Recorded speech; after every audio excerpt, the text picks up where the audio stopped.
See, here's the thing. I don't care who you are, where you come from, or what kind of gamer you think you are. Right now, at this exact moment, is absolutely the greatest time in history to love video games. Period.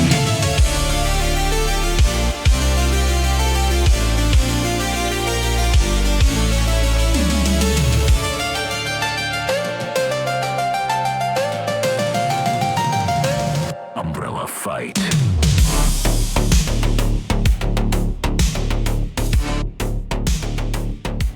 Hits every time. Hello and good evening. It does hit every time, John. I agree. Oh man, I just love that theme song. Shout outs to Suno.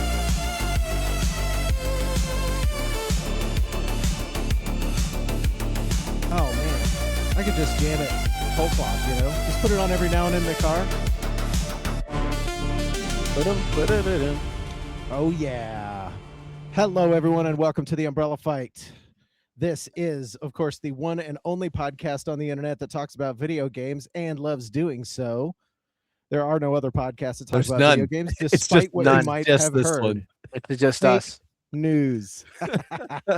AI. Oh, it's totally AI slop, whatever it is you're listening to. We're so glad to have you. Thank you so much for joining us in chat, guys. And yeah, welcome. We're going to go ahead and kick things off with our usual ritual, the collective quench.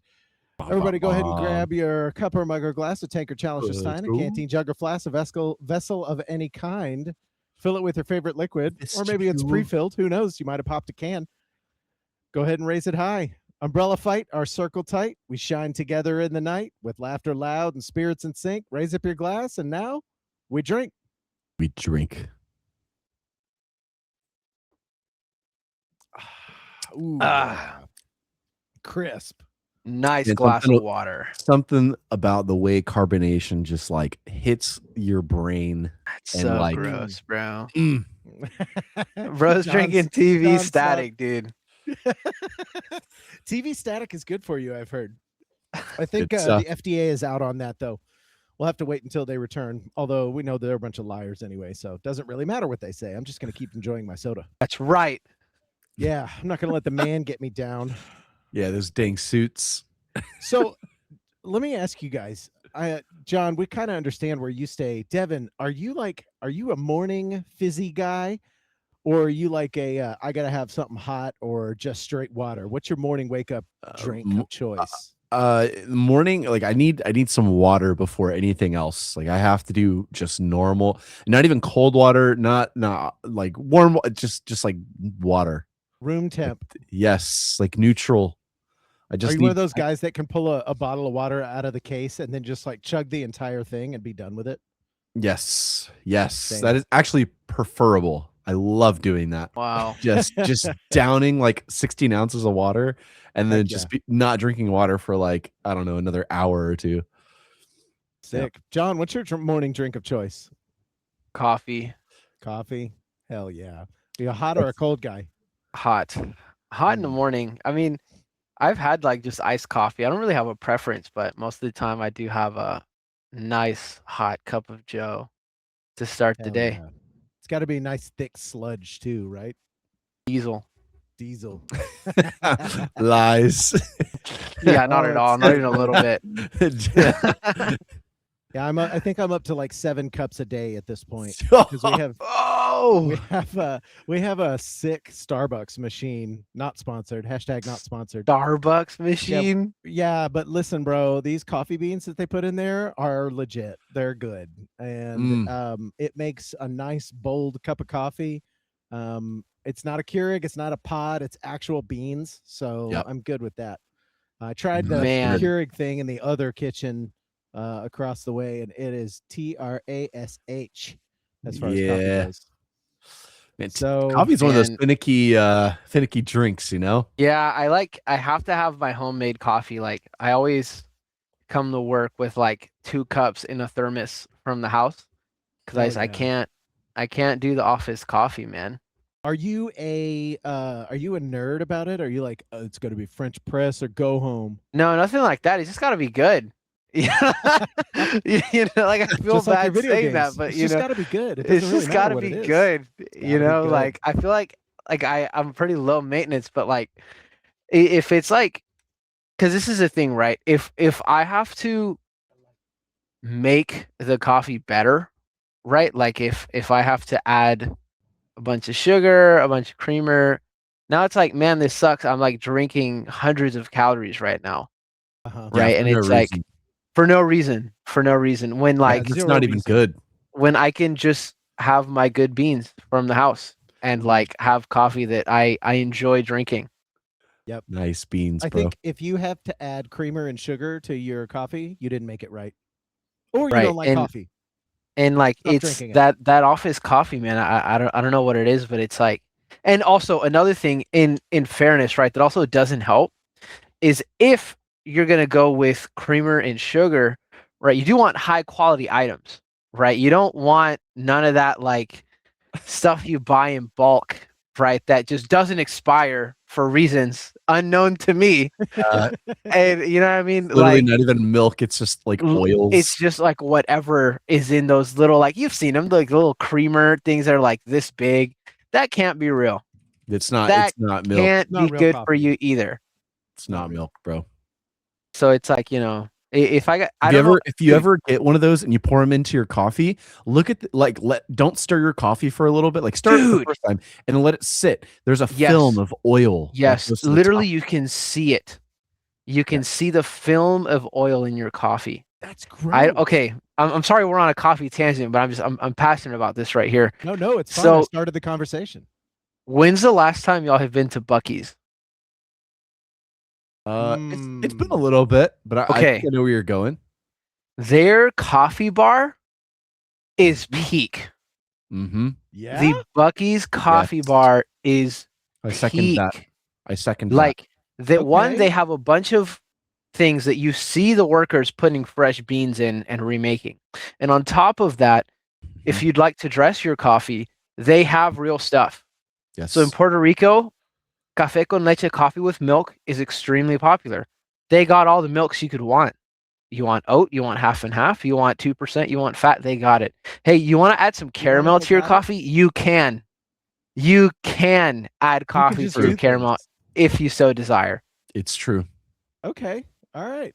That's awesome. And like a you can get like, all right, I can't lie, some of the coffee cups like they have are unreasonable. Like one of them's like 32 ounces. Can you imagine? But like a 12-ounce thing of coffee 32 is like ounces $3. is A lot of lot. coffee. That At is one a lot. time, at one Yeah, like time. for just like I want a cup of 32 ounce. It's a lot. That's a lot. 32 ounces of anything except water is like that's Yes. borderline too much of a thing. Yes. Yeah, I like- certainly agree. This is 64. So like, Golly, that's half a gallon, brother. but like imagine half of this being filled with coffee. Mm. Somehow I'm over time, over an entire day, I'd be okay with that for 8 hours. Yes. That's 8 Yeah, ounces yeah. an hour. It's like a Nah, little that's hamster thing, like a hamster drip. You just fine. I wish Bro, I had a coffee hamster drip on my at my desk. I'm just like, coffee IV, bro. imagine. just imagine. You know what we don't have to imagine? Video games. We sure We don't. j- They're We real. can just play them. They're there for us to play. They're In real. fact, I'll bet both of you have been playing some of those very things this Mm-hmm. past week. Am I right? I sure have. Yes, absolutely, 100%. Love I that. sure have. Well, you know what, John, you actually sent me something, and I'm really excited to take a look at this. Let me see if I can do this real quick. Let me hit play on From the video. source. Look at this. Look at this. There it is. We'll transition it. Hey, shout out OBS. Great program. Very easy to use. Super easy to use, right? That's what we use here for the production of the podcast. Oh, look at this. You're on a rail right here. Okay, you're gonna see like I like had to get my bearings because it had been a while, so I was like, where am I? What's going on? Oh, yeah. But yeah, you're actually gonna see me like do some dumb stuff here because I didn't remember what I needed to do or where I needed to go. So I just kind of like bulled around here for a little bit. Sick. But this thing was so fun because it had different speeds, so you could like go really fast.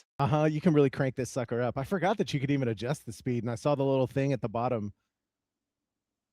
Yeah, so this was crazy because I was literally like You're gonna see me loop like a couple different times because I was really like, what's happening?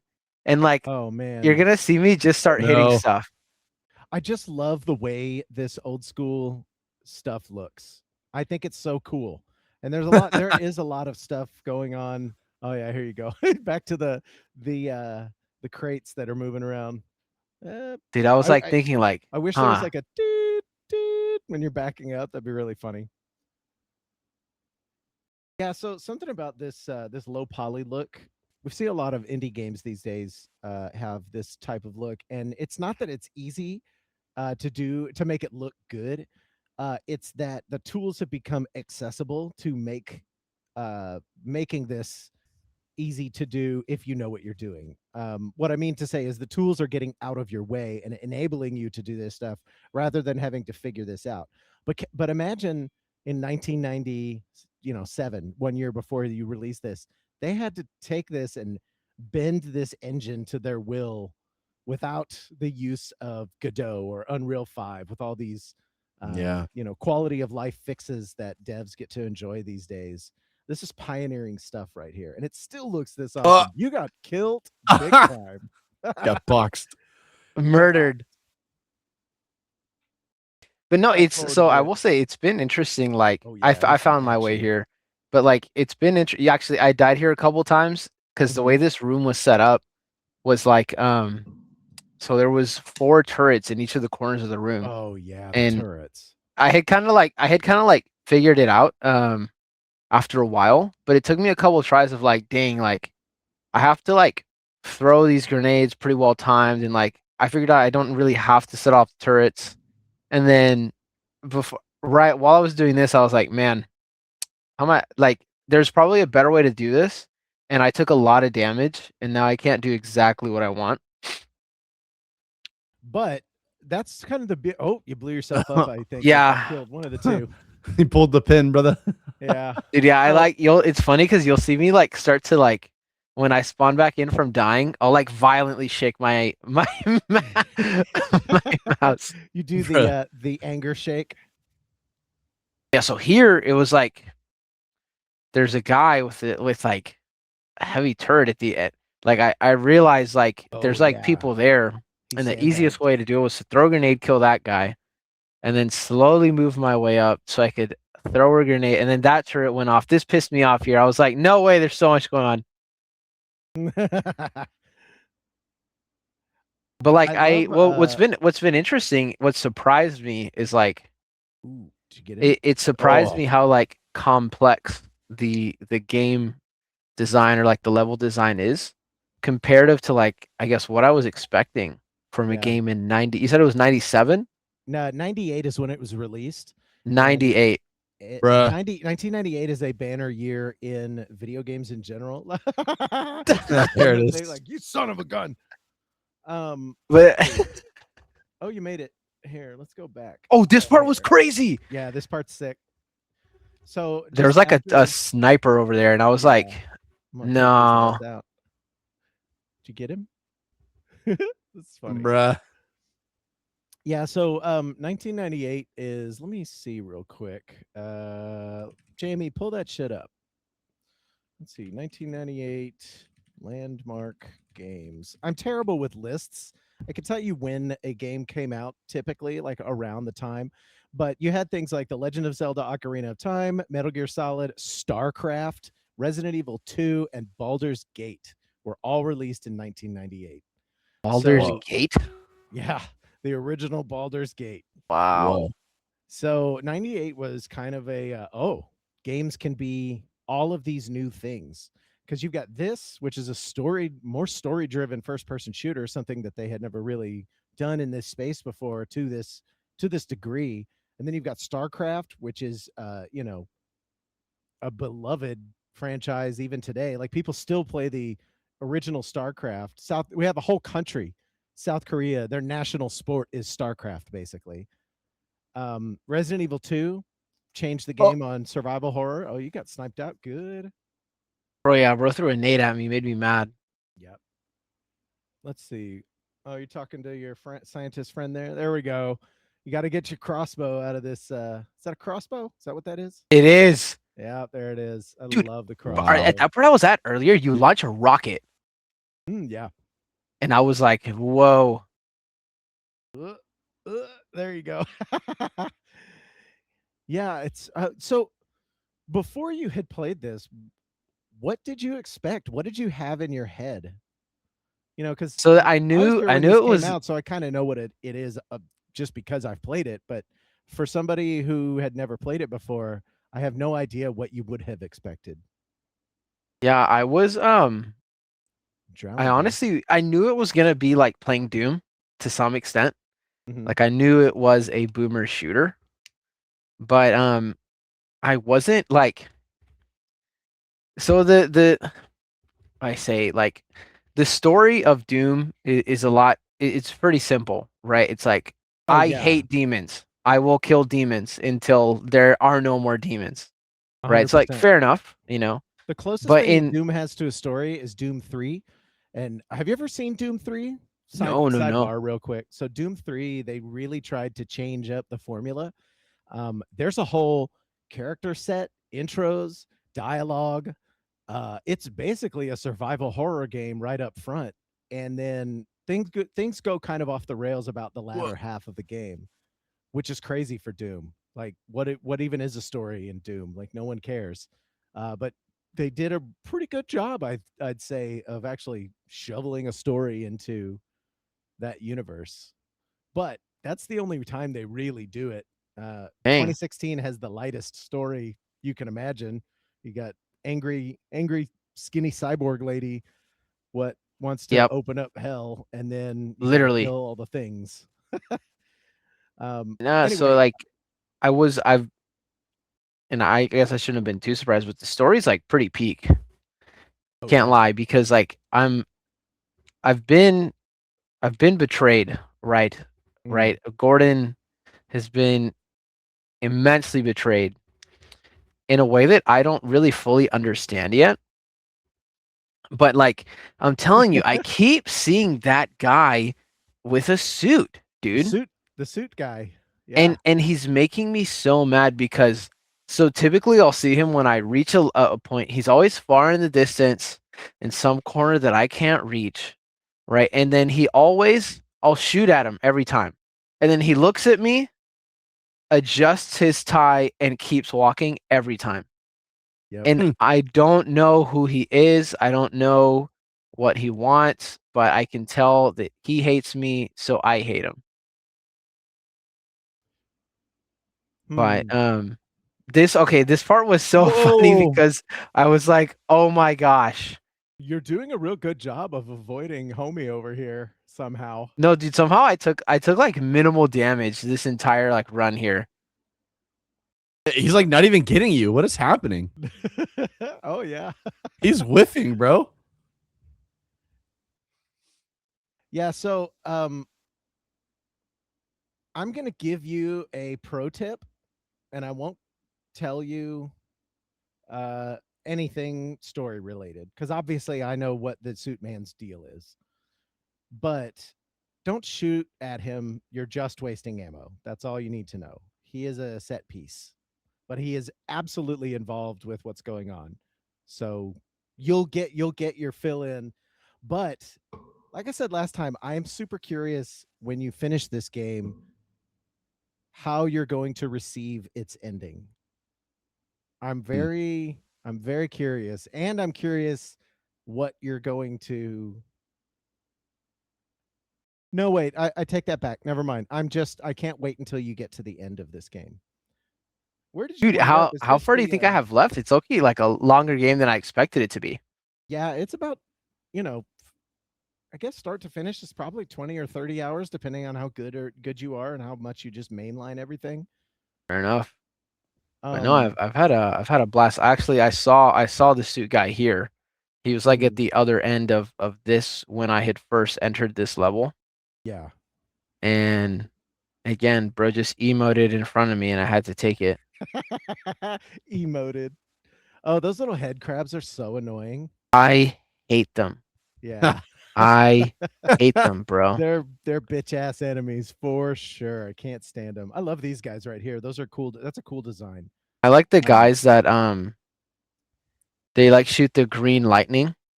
Oh Those yeah, guys. those guys are called Vortigaunts. I love the name of them, Vortigaunt.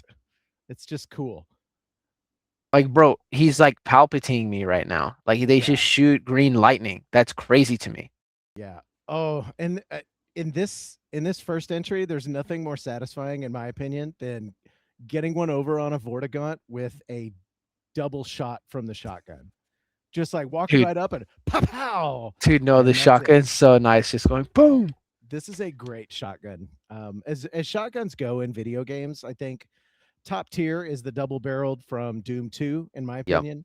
And the one from Doom 2016 is actually a close second because you can alter it to do the grenade launcher on top of being a shotgun. So Yes. there's something really satisfying of getting like that thunk, and then a bunch of imps explode in the distance because you deemed it so. No, But this dude, is and even top 5 for sure. in Eternal, the double barrel shotgun, you can attach a grapple hook to it that you can shoot it into an enemy and then it'll just suck you in. So you Let's can just go. like whoop, boom. Is that like a glory kill style? Yes. I love that. Glory kills are one of the greatest additions to that universe, nay, video games, in general. I just there's something satisfying about getting one over on a Revenant. You shove your hand inside that rocket backpack thing they have on, and then kaboom, destroyed. Yeah, well, man, I've been sounds having like you're having a great time with this Half-Life game, whatever it is. yeah, whatever's going on. Whatever this Half-Life game Yeah, is. whatever this winds up being. Where did you leave off last? So actually a great question. I hit traverse, like I was underwater for like a while. Okay. Yeah, I had to swim underwater a good bit. Dang, I actually don't quite remember where I left off at. But in that clip I sent you, I think I played maybe an hour. I had some time to just kind of jump in and play some. I want to see how many hours I have in it so far. Yeah, I'm 10 hours in so far. Okay. Yeah, I would say you're probably about maybe halfway to 3/4 of the way, somewhere in there. It's kind of hard to tell. Basically, because my brain is fuzzy and it's old school. By the way, we got someone in chat that says nice sunglasses, Ovary Smacka. Great. Great username. Shout out tip to of the hat Ovary to you, Smacka. actually. Great name. Yeah, so I'm not sure. Did you get to a section called Forget Freeman? No. Okay. Dude, they hate me. Yeah, no, they want to kill you. They want to. Dude. Well, so have you figured out what's going on at all? So from what I can gather from context, it appears, right, that whatever happened here at the Black Mesa facility is being scrubbed. It's being silenced by executing anybody that had anything to do with the project that they were working on there. That's what I can tell thus far. However, like I said, I don't know why Gordon launched a rocket into space. I don't know why he did that, but fair enough. It was very cool to do that. Yep. Like I understand that's happening. Like I understand why they want to kill me, but I'm having a hard time understanding Gordon's, like, I guess, motives, or like obviously besides just surviving, right? But what he's actually doing in the facility, because he's not saving anybody. You know what I mean? The people that I see is just like, hey Gordon, and I leave them, right? So I don't really know what Gordon's deal is. And I also don't know how he's also a scientist and can use like all these different weapons and is like a lethal weapon, quite literally. Yeah. Some part of that you just have to let go, I think. He's your protagonist, so Hey, the silent protagonist, man. He's the most silent protagonist too. Like it's actually like a meme, Gordon Freeman being the silent protagonist. Dude, and Um, everybody loves Gordon. Oh, Like of the scientists, like the workers Well, there. it's the man of few words, right? I Right. feel No, like there's literally. it's the mystery. No, like Gordon, I knew you'd be alive. yeah, I Like knew all you'd right. survive. No problem. Like everybody's glazing Gordon. I'm like, all right, bro. Like Gordon's the goat, right? Dude, shout out to Gordon. Yeah, definitely.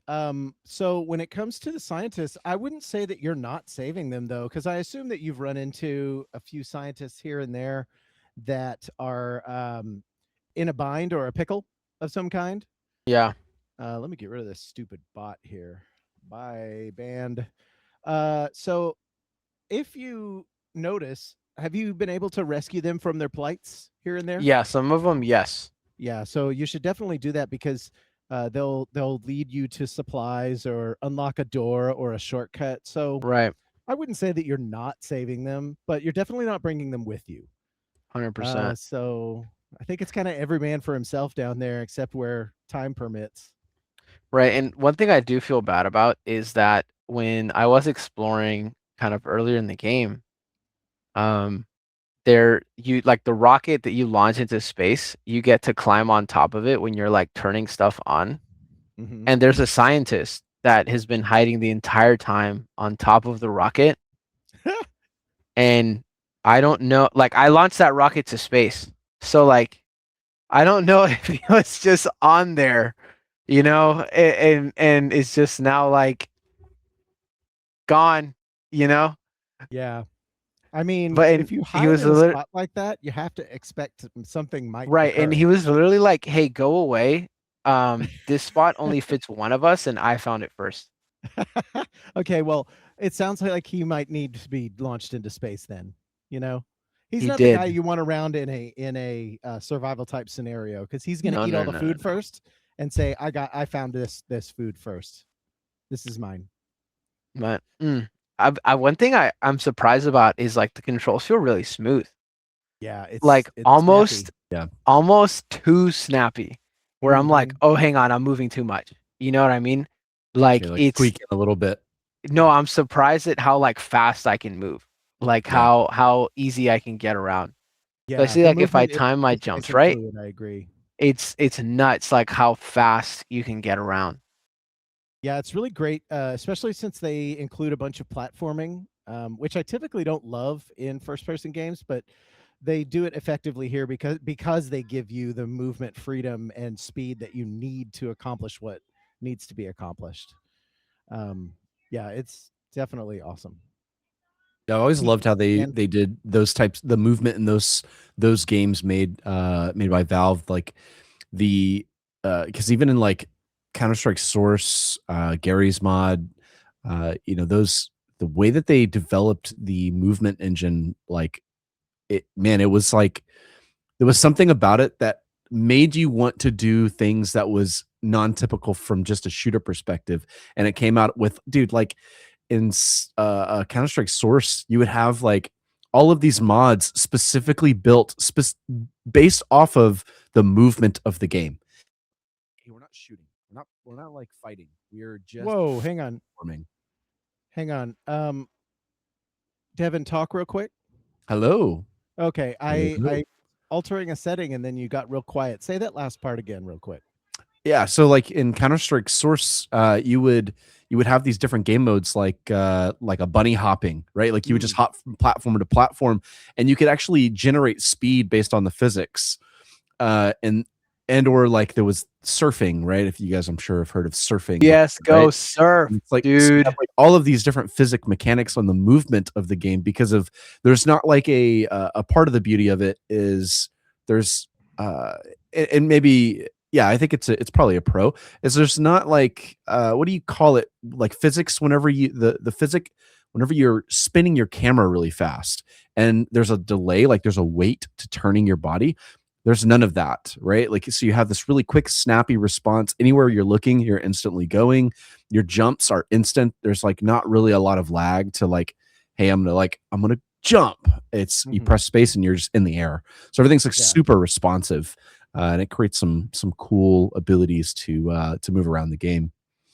Yeah, I think that was something that Gabe Newell talked about when they were developing Half-Life was the player.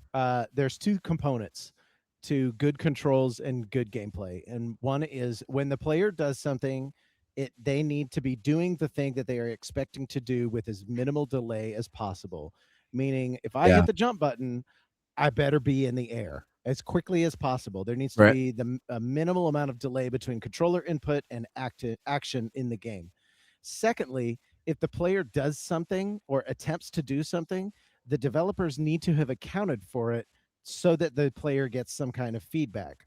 The most notable example is a bullet hole in a wall. If I shoot a wall, I expect a bullet hole to be at least a dent in the wall of some kind. And if you don't do that, it's immersion breaking. And it's really only cosmetic on the bullet hole front, because John, I'm sure you've noticed, you shoot the concrete in that game, there's bullet holes on the wall for sure. Yeah. And without that, there's something of a lack of feedback that kind of reminds the player, oh, it's just a video game. But the more you can account for how a player is going to interact with your world and have the world then feed back to them as they would expect to in the real world, the better immersion you're going to get up to a certain point. There's diminishing returns in that, I'd say. But yeah, I'd agree. It's kind of I think another just to kind of spin off of that, I feel like the another one that's a really good example of that, because it has nothing to do with the graphical fidelity of it, right? Like, just because you need a bullet hole to feel like something happened, it doesn't mean that it has to be so realistic that it's like, oh, clearly this is like, oh, it's like denting the actual like polygonal shape of this object. Like, it's not even that. It's like, it just needs to register. Your brain needs to go, oh, something hit right there. Mm-hmm. And they did that, like that type of feeling, that feedback that you see there, even in a more modern game like Super Hot, right? Where, dude, that game, oh my God, whoa, like great game, pinnacle. It wasn't that the game was really immersive, not because graphic fidelity, but because everything was so reactive, right? Everything was so impactful in the game. So it pulled you into the world because every time you moved, the world moved, right? And so you're stuck immersed in this world. It's the same thing. It's just feedback. I love that game. I love it. Did you play it in VR? Yes, dude. Yes. So you're first time, and I was like, "Oh my, yes!" You're like bending down, like, "Oh wait, I can't move, or the bullet's gonna hit me. Hold on, what do I do with this?" You have like a bullet like right here. You're like, "I'm cooked." I'm toast. Bro, when you had the katana and you could just slice the bullets, get rid of them. The game was so good. Sorry, that was a little pivot, but. There's something about that game, actually. I'm glad we brought that up because I had absolutely forgot that game existed. And now that you mention it, I need to go back and play it again because it's such a unique concept. For the uninitiated, Super Hot is a game in which you are, what is it? It's all white placeholder type looking art, right? There's not actually like dudes and stuff. So it's like a simulator. It's like yeah. It's like that's the best way to describe it. Yeah. It's like you're put in a simulator. Yeah, so it's like a first-person VR simulator in which you have guns and katanas, and it's like an action movie sequence, but the action only happens when you're moving. So as you move through the level, you can move really slow, and the time that you're moving, how the speed that you're moving matches what the guys are doing. So you could pause time by stopping moving and figure out what you're going to do next. Yeah, bathroom breaks could never be easier in a video game. You know what I mean? No, literally. 100%. Yeah, so Super Hot is it makes you feel like a badass. Yes. Especially when you get done with it all, and it's like it consistently like made me feel like I was in the Matrix. Yep. That's what it was. I was like, I am Neo. I am the one, dude. Neo simulator. Like you have all the bullets flying at you and you're like dodging the bullets. Love that. It's so fun. And I love the closing of each level when you complete it. Just goes to that low voice, the super hot. Super hot. That's so good. Oh man. Well, John, I'm glad you're having fun playing Half-Life, dude.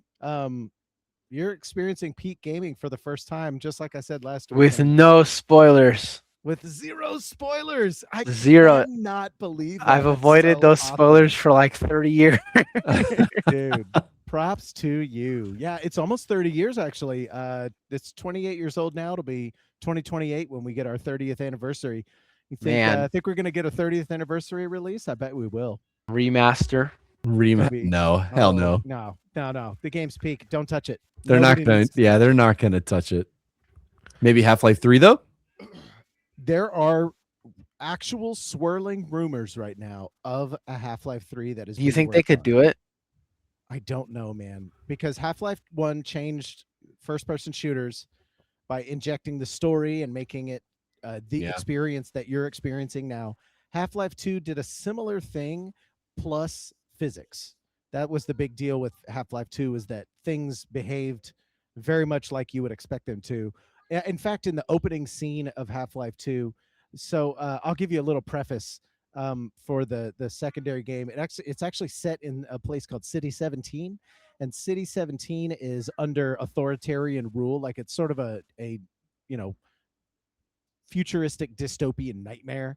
And they have these cops that have these electric batons, and kind of Yeah, what they they say do. goes.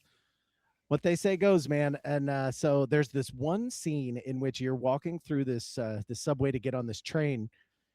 Hey, train. And then this cop says, "Hey," and he knocks over this soda can. And when he hits the can, it bounces on the ground and rolls a little bit. And he says, "Pick that up." And you can either choose to pick it up or not. And if you don't, he'll whoop the shit out of you. But the notion of him tapping that can and it falling on the ground and rolling a little bit, when you pick it up for the first time to put it back in the trash, your brain immediately goes, "Oh, this game is gonna have physics of some kind in it."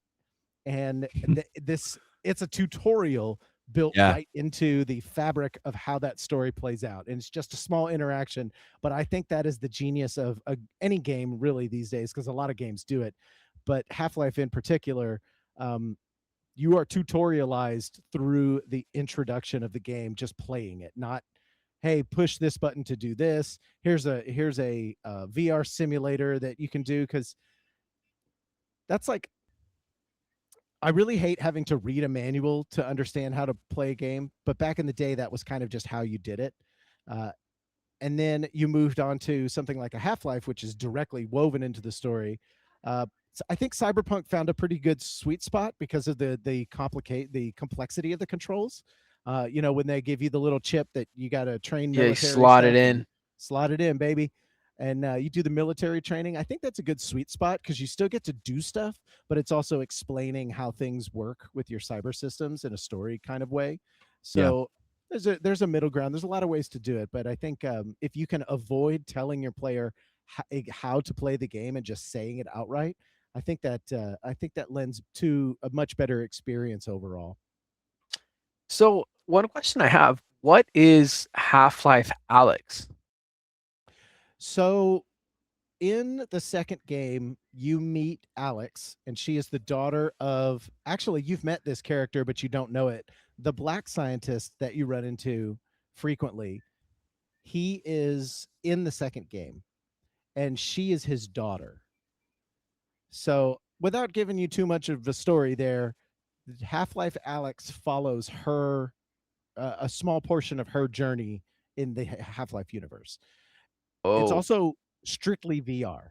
So it was Valve's foray into the VR world. And I hear tell Half-Life Alex is awesome. It makes me want to own a Valve Index, the VR system they have. Steam frame. Can't wait, dude.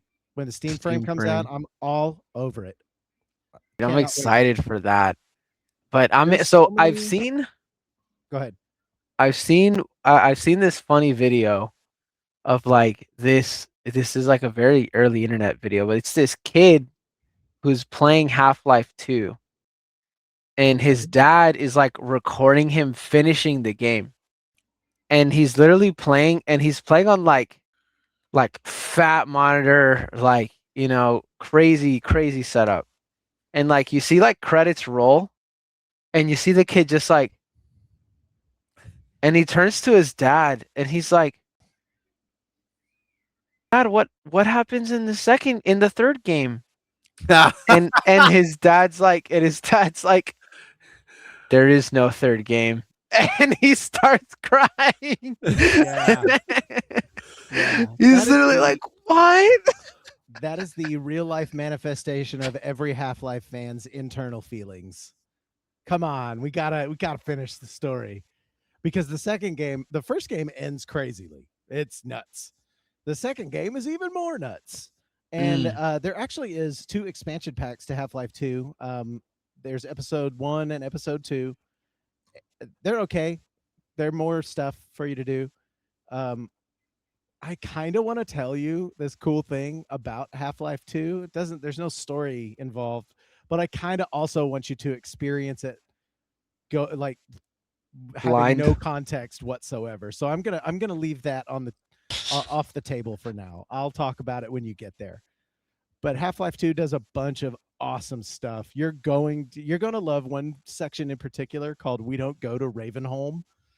Oh man, I'm getting chills just thinking about it, dude. Half-Life 2 fucking rules. It's such a good game. Man, but no, it's surprised me again, like the depth of the story, the emotional depth of like some of the scientists that you run into are like, man, they say some crazy voice lines where it's like, whoa.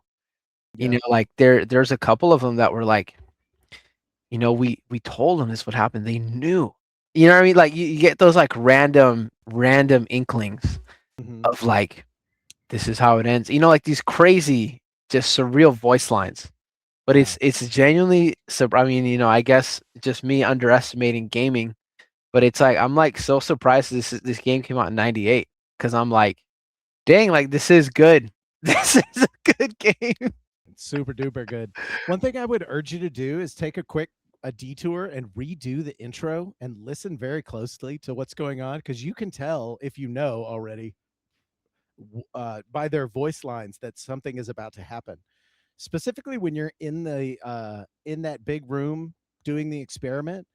There's one particular line I remember that I love, where one of the scientists goes, "It's probably not a problem, probably, but I'm showing a small discrepancy in, well, no, it's well within acceptable bounds again. Sustaining sequence."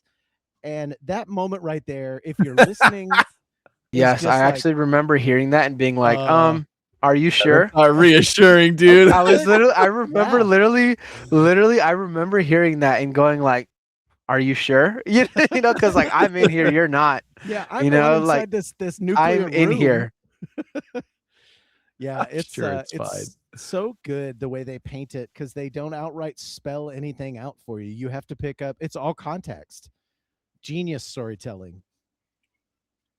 No, they did say, man, Gabe, bro just takes dubs. Like I will say, back to the possibility of Half-Life 3, if anyone could do it, it's Gabe Newell. Absolutely, I agree. Let's actually see if there's while we're 30 years on later, the subject. I'm going to see what's the latest on Half-Life. The latest credible reporting, still unconfirmed by Valve, but multiple 2025-2026 rumors claim the project, often referred to as HLX, is in advanced development and may be tied to Valve's 2026 hardware plans. There you go. The Steam speculation frame, baby, and the Steam box, whatever it is, Steam Cube. Yeah, Steam Cube. The Steam Cube. I like that. I like the Steam Cube. I really think that would be okay if Half-Life 3 came out and it was like Steam Cube exclusive. Whoa, the system would sell like gangbusters. Like no question. It would, but that's not their energy. They wouldn't do that. Style. That's Nintendo level rude. Yeah, they wouldn't do that. I don't think they have the rudeness in them to do that. No, that's not how he rolls, man. It's not how old Gabe Newell rolls. Man, can I pivot us a little bit here? Oh, of course. Yeah, go right ahead. Guys, so I've been playing a lot of Rocket League. Like so much Rocket League. And like, are you doing like okay? I was playing today, and like I'll just like Q comp. But guys, I think I'm just not good at Rocket League, man. Oh no. Because look, no, listen. Okay, Your Okay. 15 minutes. All ears. there are moments of unintentional brilliance in my Rocket League bag, and then it's like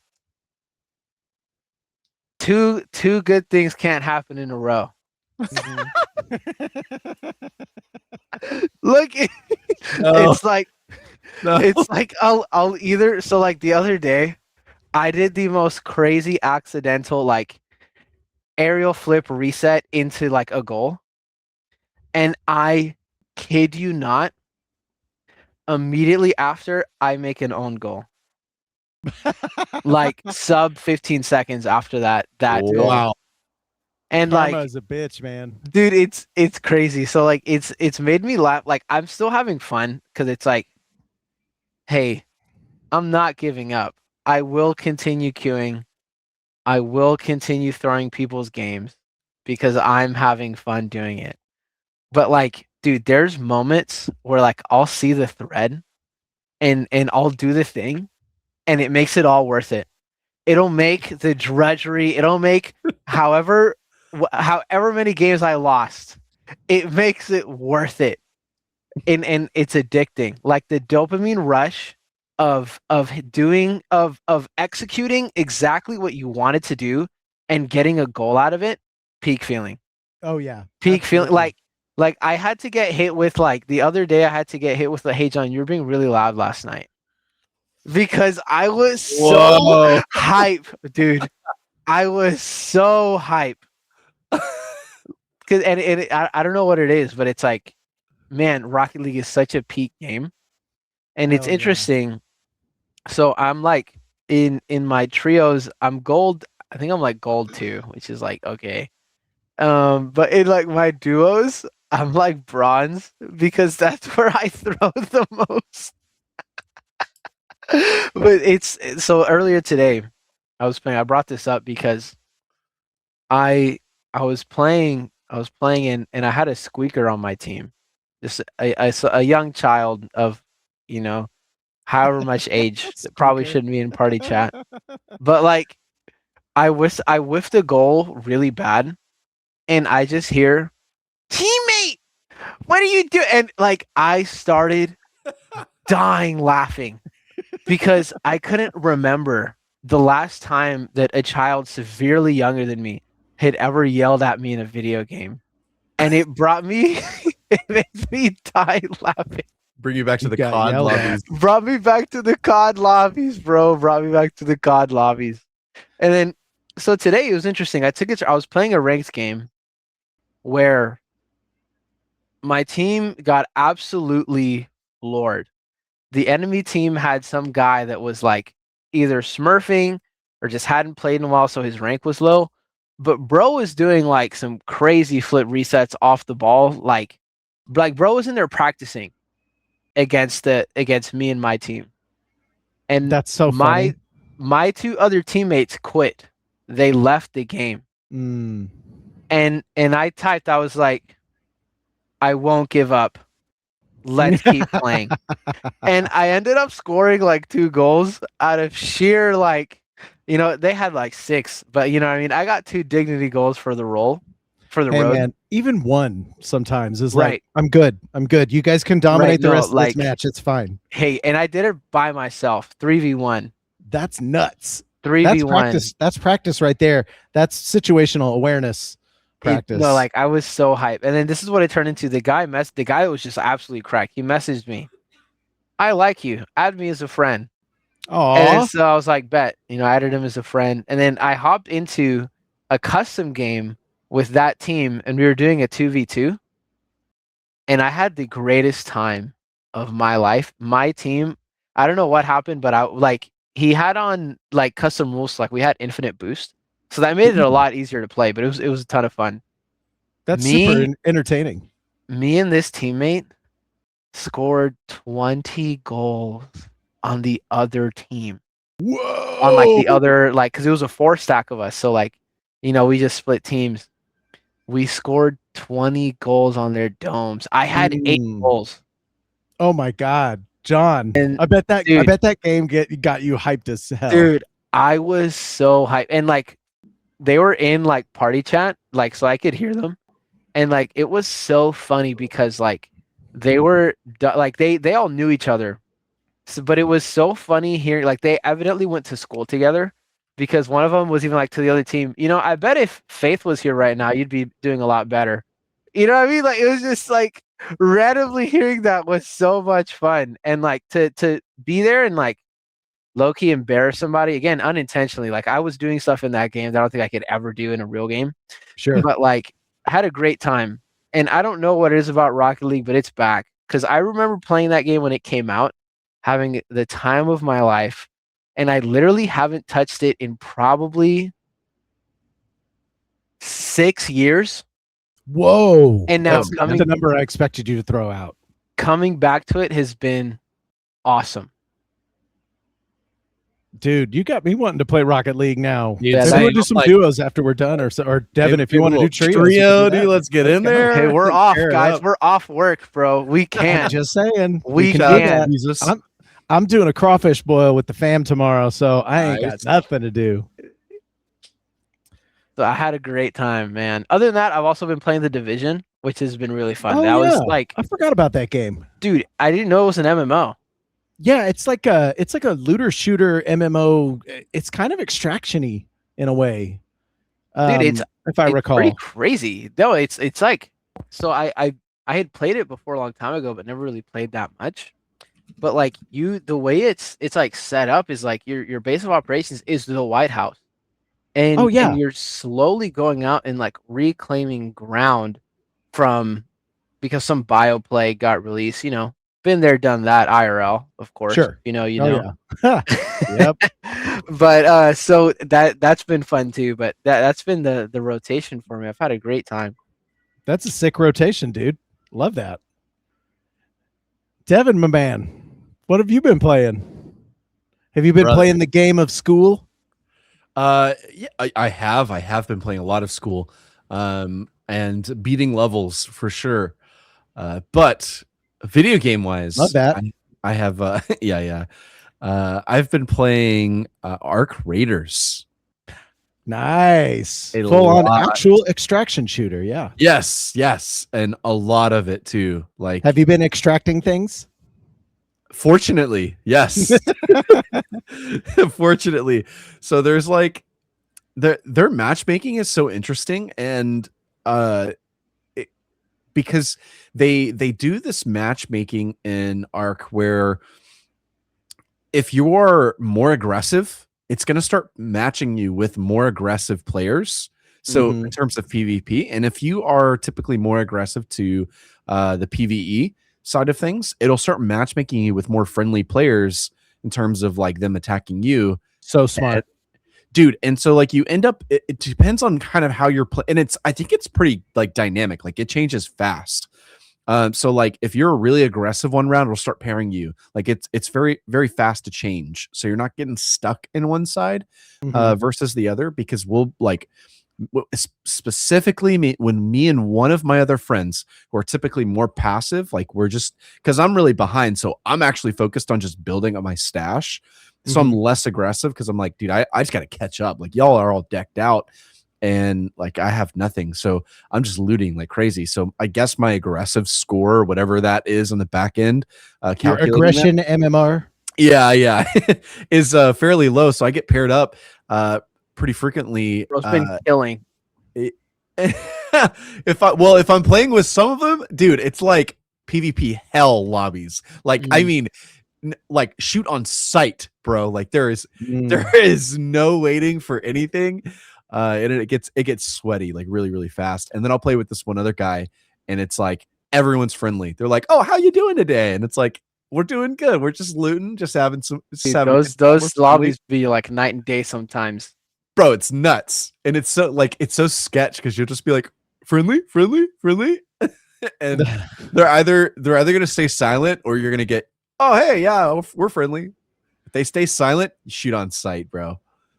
You can't take a chance. They'll light you up. But I've been playing the shit out of that, and they just released a new patch where they added a new style of arc, which is the AI robot people in the game, and it's like this hellish game mode, dude. You can barely even PvP in the game mode because there's so many arc. There's just extended loot, like higher value loots. There's but it's like double, triple the amount of arc with a new style of arc in there as well. So Wow. you're having to like, yeah, it's like brutal, and it's so many, like you can't really kill them all. It's more so like you just have to avoid them and pray to God that you don't get caught up in a situation where there's so many coming after you that you're just gonna get cooked. So it's a pretty fun. So I've been playing the mess out of that. Been actually really enjoying that. I had some rounds, man, where like, dude. Speaking of shotguns tonight, whoa, dude, there's the shotgun in that game, and I went nuts one round with this shotgun.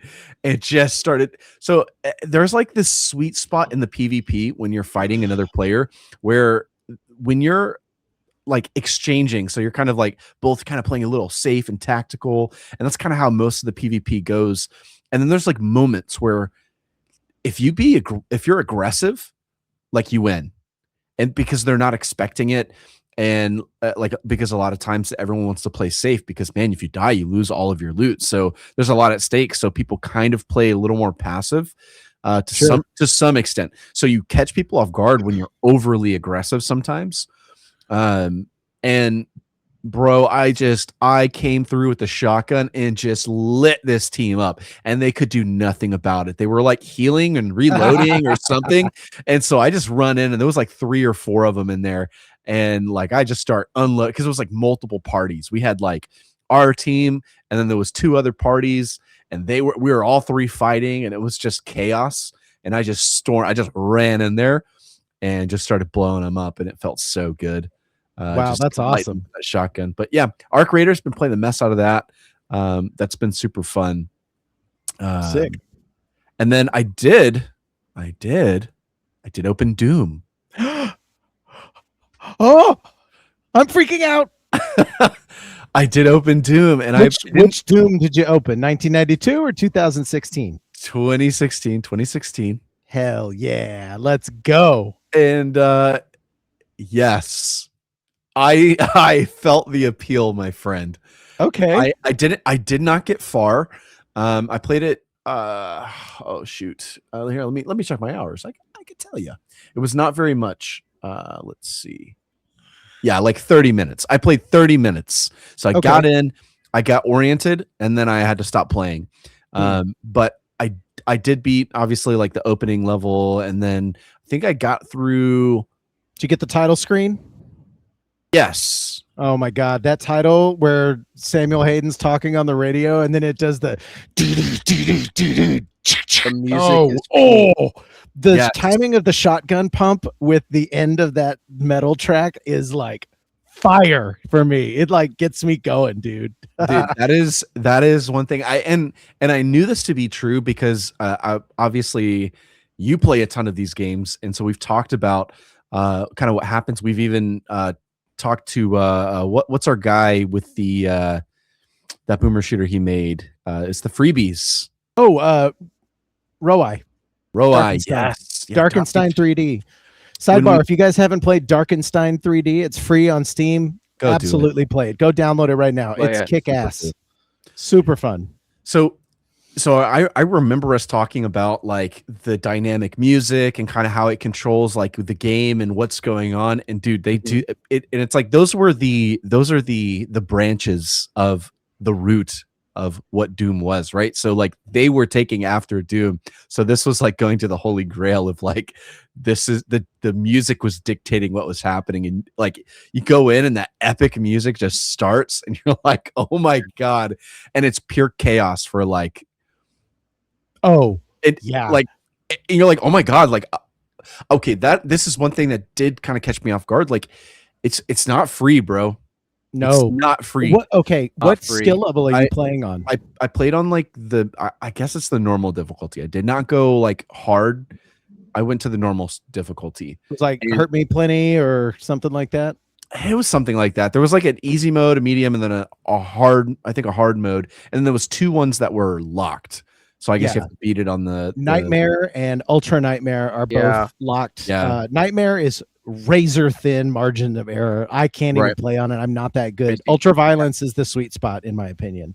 Yeah. So when you get, when you start cleaning up shop without effort, I would say bump it up to Ultra Violence, because it's a rush when you clear that room and you've got like 10 health left and nobody's moving, and then the music kind of slowly dies down. You're like, whew, I'm like, good. I made it.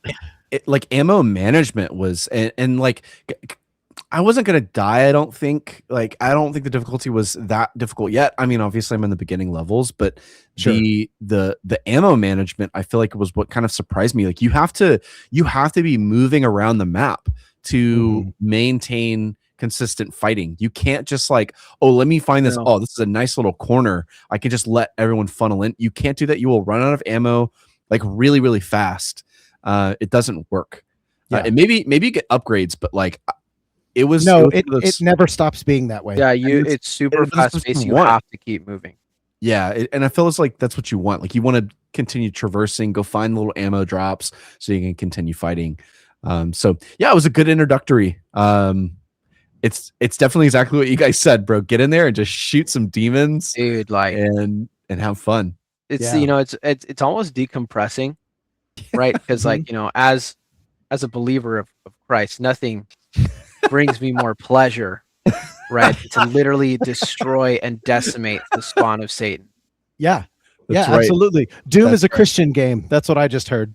Yes, we're actually slaying demons. You know what's funny? Actually, if you go throughout that game, you can engage with the story. It's just like Dark Souls. There is a story, and there's some like tablets you can read. But what ends up happening is that you are essentially reading their holy book, which prophesies the Doom Slayer, and you are their like that guy, and you're their version of Satan. You are coming to slaughter them, and they're like, hate you. The Doom Slayer is coming. We have to be on the lookout or whatever. And it's just so cool that they baked in a little demon world that was like, oh no, the reckoning, it's here, and you are that reckoning. It makes you feel literally too. It's almost like how in Halo, from like the Covenant's perspective, Master Chief is called the demon. Like he's literally the boogeyman. Like same exact thing. Love that. It's cool. So peak. Like one of the, if I'm remembering correctly, like when you get to like the end of the game and you're like, it's the boss. Like in Halo or Doom? No, in Doom. Oh yeah. Yeah, like when you start like playing at some of the bosses, they always have like a voice line of like, almost like they knew, right, that you were gonna be there, right? Like they knew that this was foretold. So it's always was always meant to happen this way, right? And it's really interesting to be like, yeah, you're gonna die now, rip and tear. Oh, it's so good. And the intro to that game really gets me going too, because not just that cool like shotgun pump at the end of the music, that's the cherry on top. The cake is how that game actually starts, with you on the table, this demon trying to like bite your head, and you just smash his head into the thing and get up off the table. You grab your pistol and you are in it immediately. Yes. Start shooting, because they're coming to get you right now. And the game doesn't waste any time. It gives you a little short tutorial, like in world, of like, here's a glory kill.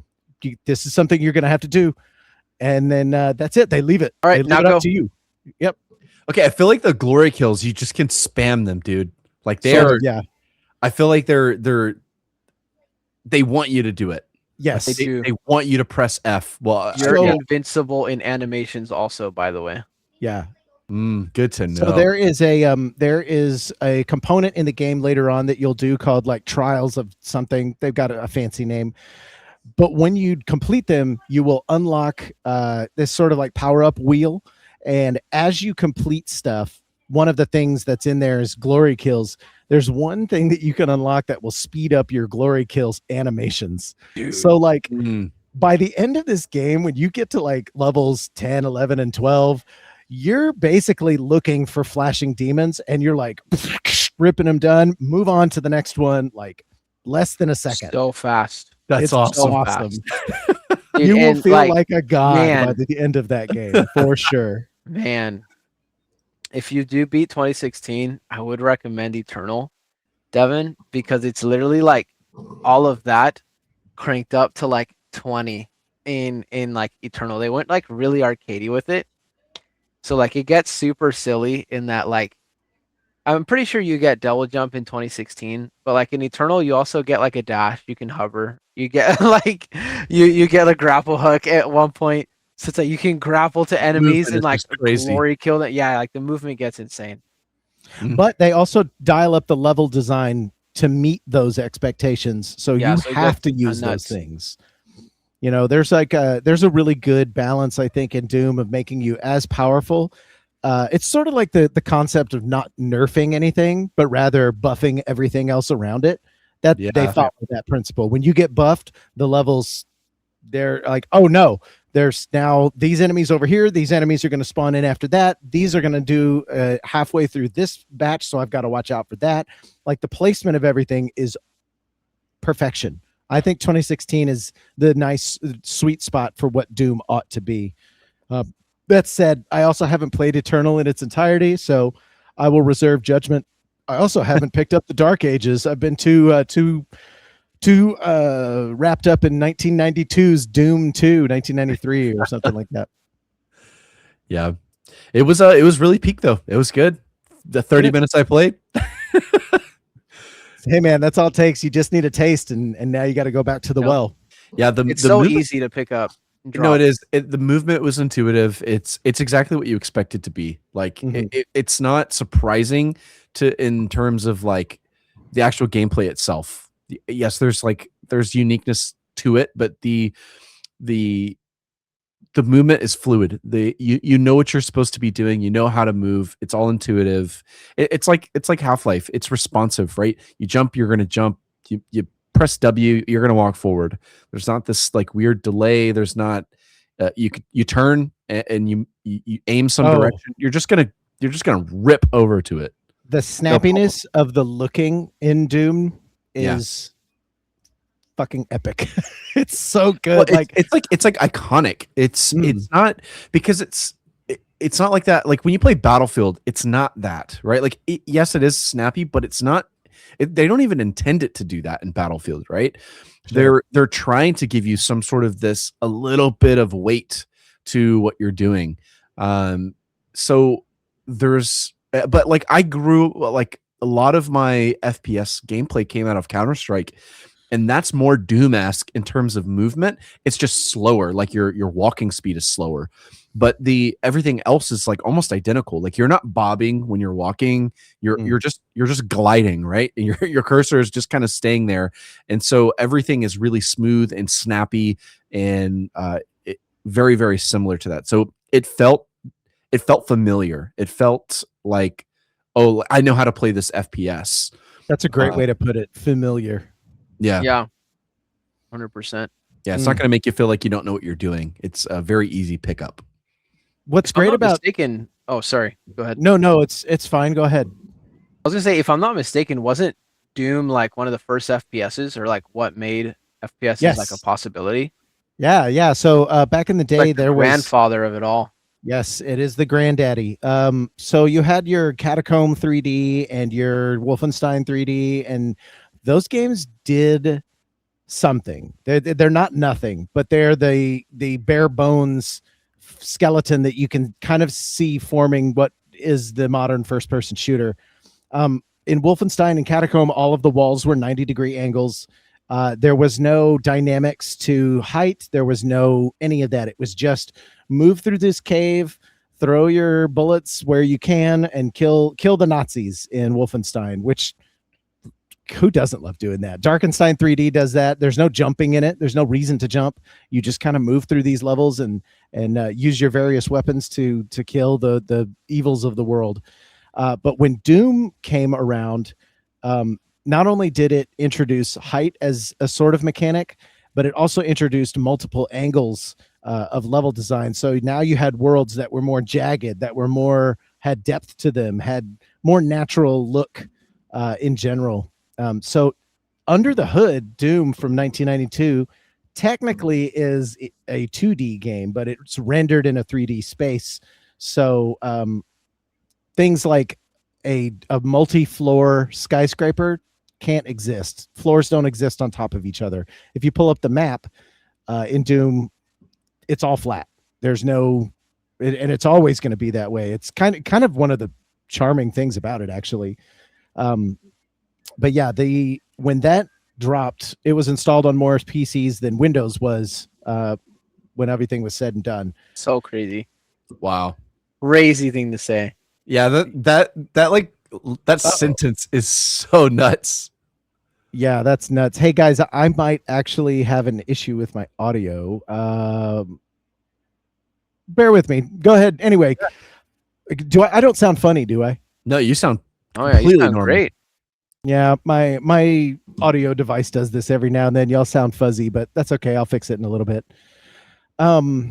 Yeah, so Doom, it's peak. It doesn't matter if you play the original from 1992 or if you're going to the 2016 version. It's legit for sure. Man, you know, I also played I'm gonna have to fix my thing. Keep talking. Yeah, I almost forgot. Like I did the thing, John. I opened the Battlefield 6 campaign. No shot. Yeah, I opened the Battlefield 6 No, you campaign. didn't, bro. Okay, so here's what happened, because I was like, so I started watching the problem was the spring sale for Steam. Okay, this is where this all began. Let me take you through a journey.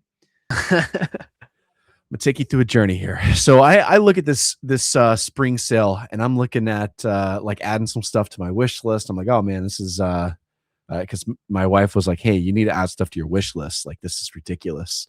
And so I start adding some stuff to my wish list. And one of the games that came across was Ready or Not. And I was like, man, like, I really would like to play Ready or Not. Like, I feel like this would be like really fun to play. And so I started looking up like gameplay of this, and I ran across these guys on YouTube that played. Mic check, 1 2. Yep, we can hear you loud and clear. Oh, great. Okay, keep going. So there's these guys that play that played Ready or Not. They still do, of course. Called Glid Gaming, and Glid Gaming, their like thumbnails is always real Marines playing whatever it is they're playing. One of them. So I was looking at they played Ghost Recon, like the newer Ghost Recon, and they also had a Ready or Not one. And dude, I started watching their freaking video, dude, and these guys are all like veterans, special ops, like formerly trained like killers, like real life killers, right? They're These doing guys the hand signals like bro. So they're playing this game and their comms are nuts, dude. Like, so they're going into these like games that are supposed to kind of be tactical, but they're using real military tactics. And they're able to communicate because they're all trained in the same communication. So they're like so organized. It's unreal. I watched them go through Ready or Not and clean up this hospital, bro. Like, they went in and raided this whole hospital. Like, the whole idea, I guess, is there was I don't remember what they were extracting or what they were doing, but they were clearing this hospital of the bad guys. And the way that they were going through the building, single file line, checking every door, blocking, and like the communication was like, I can't even describe it, but it made you go, I just want to be a part of that team. Like, like I just want to be a part of that so bad. Like inspiring in a way, dude. you know? Oh my God, yes. So something was like welling up inside of me to play like a military shooter like that. Like, where I could be a little more tactical than just like Battlefield is fun, but it's chaos. It's not tactical. Like in the sense of like a squad tactic. Like, oh, let's go clear this room. Like, it's not that you're not. It's not paced that way. It's not supposed to be that way. It's war, right? So you're just, it's bombs, it's explosions, it's booms, it's mass amounts of people. And so I'm like, man, I really like, I want to play like one of these games, but I didn't really want to spend the money to go play one of those games. And so I open, I'm like, man, how can I fulfill this? Surely the Battlefield 6 campaign will give me some give me some taste of this. Because remember, like when I watched the initial trailer of that, like they made it look really enticing. Like there was like this epic like war going on. It's like NATO, and like you got all this like crazy stuff going on in the world. And so I popped that open, and man, I'm not gonna say Is it mid? Is it mid? Okay, it's not bad. It's mid. Yeah, it's not mid. bad. So here's the problem. Like the story I think is there, right? Like they have a story. I don't know how compelling it is because I'm not that far into it, but like it's traditional military stories, like squad missions, right? Like so nothing was so insane that it was like, oh, I felt like I'm in a high level squad. It more so was like we're doing like I never felt like the missions were successful, and I was wanting to be successful. And what I mean by that is like when I'm watching those guys run through Ready or Not or their Ghost Recon mission that they were running through, there was like this strategy that left like them so like strategically above the mission, meaning they didn't have to firefight, right? Like hey, we're in the shadows, we know what we're doing, we're gonna enter in 3, 2, 1, boom, all targets eliminated. Like it was like it was nuts, dude. Like I don't know how they all had their position, they all had their role, they all had the thing they were supposed to do. And so then it didn't lead to a mistake to where, oh, everybody's shooting now and we're just in gunfight. It wasn't that, it was tactic. And so and of course I'm going into the Battlefield 6 campaign kind of wanting that experience. So I'm going in like with the preconceived idea of what I really want it to be, because I'm like kind of craving to play that game style. And then I'm met with like, hey, we're on a mission and it goes south, right? It's like okay, yeah, like that happens, sure, but dang it, bro, like I just want one mission where we just go in, eliminate targets before they like realize what's happening, and complete the mission, extract, and feel like I did a good job. And I never got it. It just kept falling apart every time, and not like, oh, because I did a bad job. No, that's what they designed it to do. Like that's where they were bringing you. Like you had moments in the mission where it was like, all right, 1, 2, 3, fire, or like, hey, take this guy out. You'll take the right guy. I'll take the left, and you'll do that 1, 2, 3, boom. And like that happened a couple of times, but it would always fall apart. Buildings catching on fire, helicopters coming in. It's Battlefield. So things were exploding, and it was not like successful spec op mission. And but I did play through it. It's good.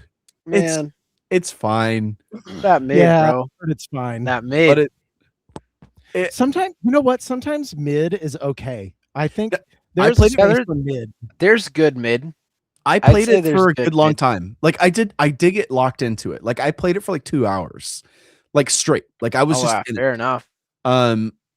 So like it did lock me in. Like I did play it. Like it was still fun. That's why I'm saying like it's not bad. Like I don't want to give it a like I went in with a really bad attitude because I wanted it to be. I wanted to play a different game.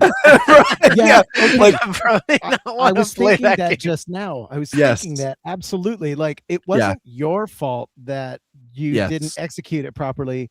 You're playing the wrong game for what correct. You wanted to play a different game I'm anyway. Searching for something. It's like I want it's like wanting to play Doom, but then you boot up Rocket League and like I'll try this, I guess. And like, where are the demons? Yeah, where are the demons? It's all balls and rockets. I don't know what's happening.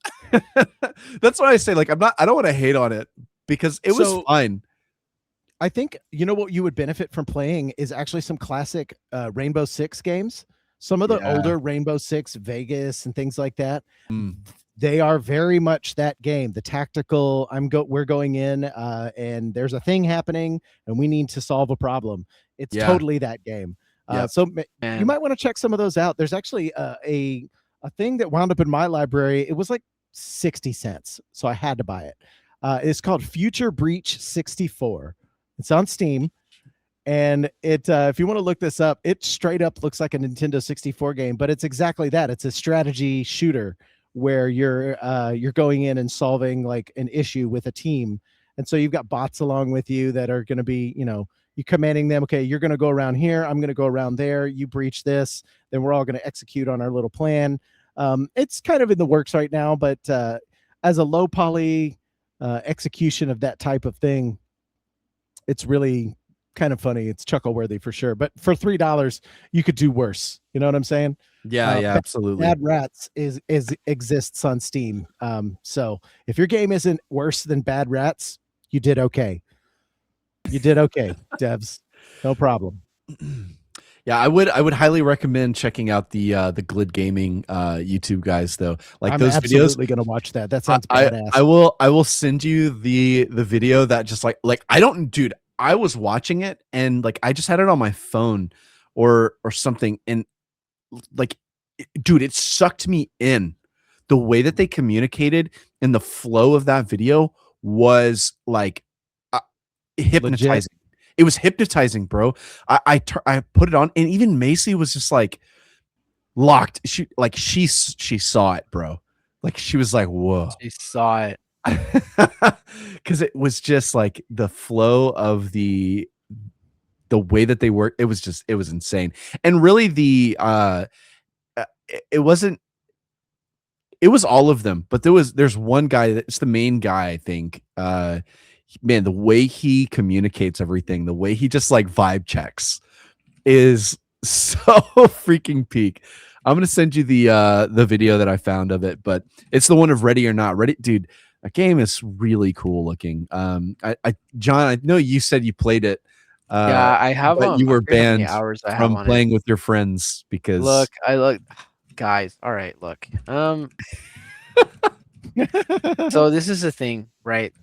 It's a very fun game. My friend group, we played it like as soon as it came out. So like we played it on release, and like, it is very hyper realistic. So you can team kill, and Uh-oh. The troll strikes again. I'm there sorry, it I is. missed something because my nephew swung by and was wanting me to charge his phone. What game are you talking about? Run that by me again. Ready or Not. Ready or Ready not? or Okay. Not. Okay, so you're playing that and you're team killing and you got banned. That's Look, what I understood. Look, it's not that I got banned. It was just like, my friends didn't want to play it with me anymore because it got, look,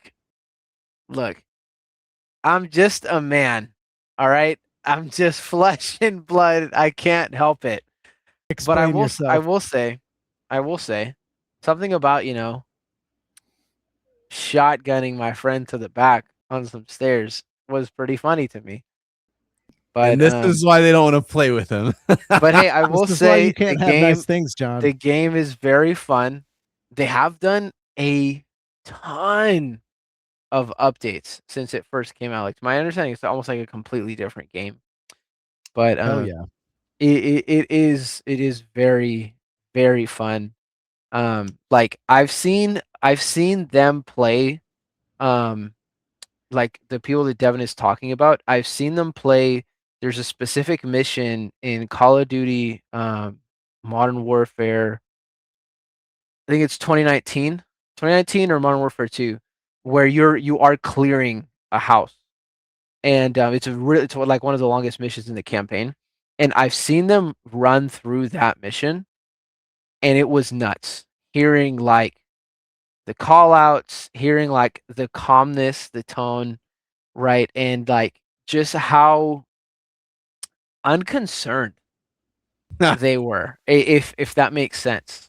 Like, yeah, it's a game, like 100%, right? But everything that like even deciding on like which targets to take, right? There's never any confusion. There was never any like, you know, like, hey, run that by me again. You know what I mean? Like everything was exact, precise. Like in that mission specifically, like you do have to make like a lot of difficult decisions in that you are for example, like there's one part in it where a mom actually grabs an AK like in front of her child, right? And then you have to obviously eliminate the threat as like their child is there. And like, That's you know, insane. there's stuff like that in the game. Like there's even one lady Intense. and like the craziest part is that like you walk up into this room and there's like a baby in a crib and like there was a mom that's sleeping and she lunges for the cupboard and obviously you got to eliminate the threat, you know what I mean? And then you later find out that she was actually reaching for a detonator that was going to blow up the room with her baby in it. Whoa. So like seeing them do all of that unfazed, you know what I mean? Like they didn't even like no worries. All right, clear. On to the next room. Like that's what was so crazy.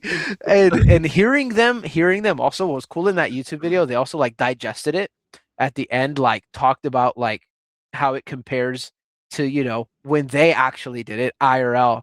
And hearing that is really fascinating. Whoa. I can't even wrap my brain around that. Shout outs to our service members who do the unthinkable to keep us protected. That's nuts. Literally. Yes. Yeah, no, watching them was so funny. The and what's really cool, so I looked at them and I kind of watched a couple because I watched the Ghost Recon actually video. There was a Ghost Recon video first that I watched, and it was like, holy, like It's another whoa, great game. like this. Yeah, no, it was and it was really cool watching them play it. Like they were their communication was super good, but the like watched them go through that. And then when they played Ready or Not, like John, tell me if this is legit. Is there voice commands in that game? I'm not sure. That could be something they added, and I just, you know, it's been forever since I've played it. Okay, because they were shouting like voice commands to the NPCs. Because I know that like I remember them adding like voice integration, right? Like I remember there being something that new that you could do with Like your microphone. he would scream at them like, freeze, put your hands up. And like the NPCs were like, and they would reach for a gun to try to kill him. And like then they would have to obviously kill him or whatever. But like I was like, I don't know if he's like just doing it for an actual thing. That's legit awesome. Insane. Because let's ask Jamie. Yeah, let's let me see if Jamie can pull that up real quick. Let's see. In the game Ready or Not, are there NPC voice commands issue? Yeah, if that's accurate, yes, but not natively in the base game. In Ready or Not, the official mic system is for player-to-player voice chat and push-to-talk, not for directly commanding AI NPCs by speaking into your mic. They either have. I wonder if they had like either a modded it looks version like you can mod it with a mod called Voice Attack that just through Nexus Mods. That's awesome. Which still, it's pretty cool that the devs allowed that super cool functionality. Yeah, dude, I was tripping. He was like screaming at the NPC, and I'm like, what is happening? Like again, it just like brought a realism. And like I said, I was thinking, okay, maybe he's just like doing it for performative reasons because this is for content, right? Like he's doing this whole thing for content. And so how much more immersive is that video if he's directing not just his team, but the actual enemies, right? That's so awesome. But yeah, it was, man, I'm telling you, when you start watching that video, Nathan, it's gonna pull you in. I don't know if it's like a just a dude thing, but there was something. I was gonna say that sounds like a man video for sure. Yeah, yes. So there's something about like and I'm not saying that it's not like this for the opposite sex. I just can only speak from my perspective. But as a man, when I'm watching a team masterfully execute what they need to do, there's something that is lit up, a fire that's in my heart as a dude. That's like, yes, absolutely. It's so cool. And it doesn't matter what it is. It could be guys tactically taking people out and ready or not and neutralizing a situation. It could be Overwatch players that are like, okay, we're going to execute on these 2 points, you guys go over here, we're going to do this, and then they do what they need to do. Just getting something done. And I think it's mastering something that is what really it boils down to. You don't even have to watch a team do it either. You can watch somebody do something on a mastery level, and it's just like, yep, I could watch this guy make knives all day long because he's so good at it. Man, there was a level of communication that I got to when I played CS:GO that was similar. It was not the same because the tactics in the game weren't as like formalized in terms of like the way you speak, but the call outs were very formalized. So almost every like, I don't know, you could just say like 10 by 10 zone or even less had a call out, an official call out. And you had to memorize to get to a certain level, you had to memorize every single one of those call outs because that's how everyone communicated. And if you weren't able to communicate at that level, you weren't going to be effective. So like, dang, I didn't realize that. Bro, the comms, when you get to that high level in CS:GO, listen to, like, I don't know, you just go watch some high gameplay. If you can get a video where there's comms in CS:GO, the callouts are nuts. Like, it's crazy.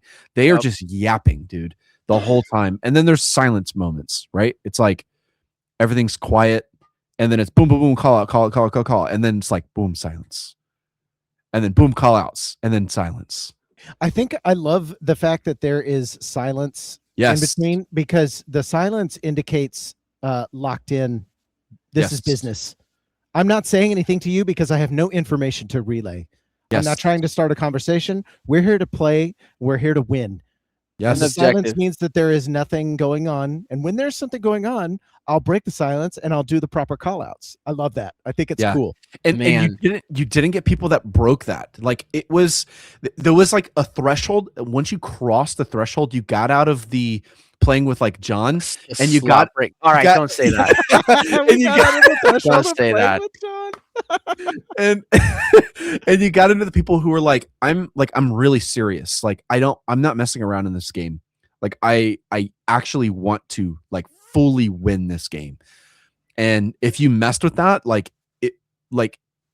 well, you're not going to be in that zone if that's who you are, right? Like to get to the level that you have to be in that ranking, like, you had to take the game too serious, right? You had to take the video game too seriously. You have to be that guy, bro. Yeah, because there's always people who are going to do that anyway, and if you want to be on that level, you have to get on their level. Yeah. That's how it is. It was really interesting. I will say Rainbow Six Siege was that one of those games for me where like I did not troll when I was playing ranked in Rainbow Six Siege. Don't mess with people's ranks. In Rainbow Six Siege, it's like very hyper realistic in like you like headshot, you're dead, instant, bye. Yeah. You know what I mean?